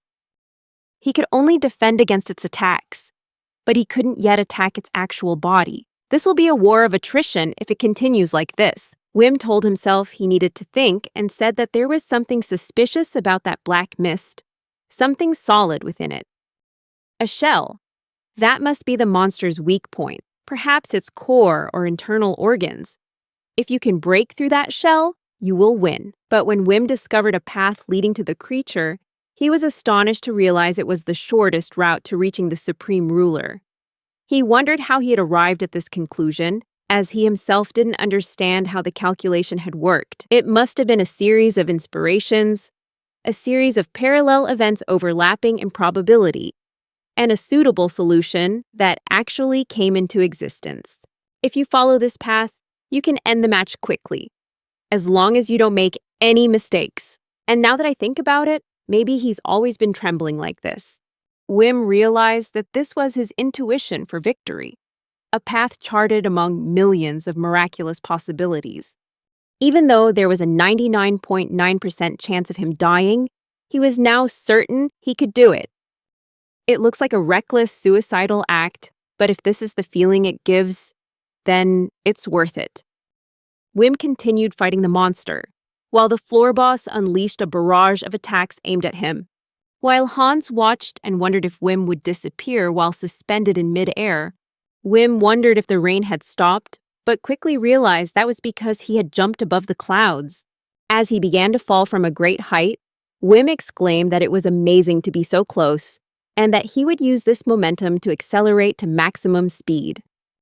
Mid-air, Wim noticed the sound had disappeared. The space became silent, as if he were the only one left in the world. He was practically the ruler of this place, a strangely exhilarating feeling. Shortly afterward, Wim discovered a barrier and broke through it. He prepared to attack the floor leader. He decided to channel all his remaining strength, reinforcing his body to the maximum extent. He maintained his momentum and crashed straight into the leader's head. Pierced and tore its body apart, Wim announced that it was it, the Black Mist. And as he approached, he saw an egg. From there, a bizarre-looking monster appeared. The monster advanced toward Wim and emitted some sounds directed at him. Wim recounted that he didn't understand the meaning of the sounds, but he didn't feel bothered by them either. After a while, Wim began to move away from the floor leader and coughed violently. He turned around and saw Camilla and the others running towards him, which made him happy. Wim thought he had fought to protect everyone, or so he thought, before collapsing unconscious. Everyone called his name anxiously. When Wim slowly opened his eyes, he noticed the rain had stopped. He then recounted the results of the large-scale expedition to the 98th floor of the labyrinth, conducted by the group of night dragonflies. 3 gold veins discovered, 28 new monster species confirmed. And regarding the elimination of the high-ranking leader, a total of 106 people were injured, including 12 seriously injured with no casualties. On the 50th floor, a monster suddenly attacked Kronos, but Kronos quickly dodged the blow. He called out to Nikor, and Nikor replied that she was handling it. She used her explosive crushing skill to attack the monster. Sophia uses a binding spell to restrain the monster, while Kronos tells Melis to get ready. Melis immediately unleashed her fire blanket attack, engulfing the monster in flames. Then, Kronos thrust his sword into the monster and sliced it to pieces. Melis excitedly complimented him, saying he was so cool, while Nikor said she knew he could definitely do it. Sophia thought to herself that it was truly an incredible performance. She recounted that with Nikori's wounds healed, Dragon's Wings decided to continue their exploration of the labyrinth. As expected, their coordination has improved significantly compared to before. She was tasked with planning and identifying the enemy, but she had to balance reading maps with other miscellaneous tasks. This made her wonder how they had managed to get this far. Sophia continued to believe that all 3 of them had potential, and their ease in passing this level was proof of that. There's no doubt they really have potential. They just need a little more daring and courage to turn things around in their favor. But operating as a mid-level expedition team as they currently do, this squad has no future. They have the capability, but the dragon wing that once aspired to glory on the front lines is no more. They simply don't have enough strength to defeat a floor-level boss. While this might sound rude, the truth is this team is severely lacking in power. Later, at the Dragon Wings house, Kronos, Melis, Nikor, and Sophia were having dinner together. Melis asked if Nikore was the one cooking today, and pointed out that she had forgotten to remove the carrot stems. Nikor quickly apologized, while Kronos laughed and said that Nikor was sometimes a little clumsy. He also told Melis that carrot stems were probably nutritious and she should try them. But Melis yelled that she would never eat them, which made Kronos laugh. Sophia sadly thought that it seemed like none of them were really trying to lift the team's spirit. It was exhausting to always have to endure this heavy atmosphere, Kronos smiled and asked the girls what they thought if they considered adding more members to the group. He said that by focusing too much on recovering from injury, he'd forgotten one thing. They were still a top-tier team. And if they post job openings, there will be no shortage of people wanting to join. Then they can return to the front lines once again. Nikor asked him how many more people he planned to recruit. Kronos replied that, well, having more support staff would certainly be helpful. Perhaps they should hire a few dozen people. He began thinking about how to meet those people, then added that because the current team was all female, they could become targets for those with bad intentions, which made things more difficult. He turned to Melis and asked what she thought about it, which embarrassed her. Kronos smiled while Sophia thought to herself that this was typical of him. He always liked to control things that way. Melis stammered that if it were her, she'd be fine if Kronos was the only male in the team, and she'd feel more at ease if the newcomers were all female. Sophia continued to think and said that this was yet another problem for the team. Currently, the relationships within the team are complicated. Melis likes Kronos, Nikor also likes Kronos, and Kronos has feelings for both of them. If more girls join the crew, there's a high chance Kronos will set his sights on someone else. It's no surprise that Nikor is looking unhappy. Then Sophia called out to Kronos, who asked if she was all right. Sophia explained that she thought it was better to be more cautious about expanding the team. Financial issues, as well as the fact that none of them had experience managing a large group. Kronos then said that if she thought so, she should have just said outright from the start that it couldn't be done. And then the whole team should just do what they could and keep pushing forward. Sophia protested, saying that she didn't mean it that way. But before she could finish, Kronos looked straight at her and asked if he was wrong.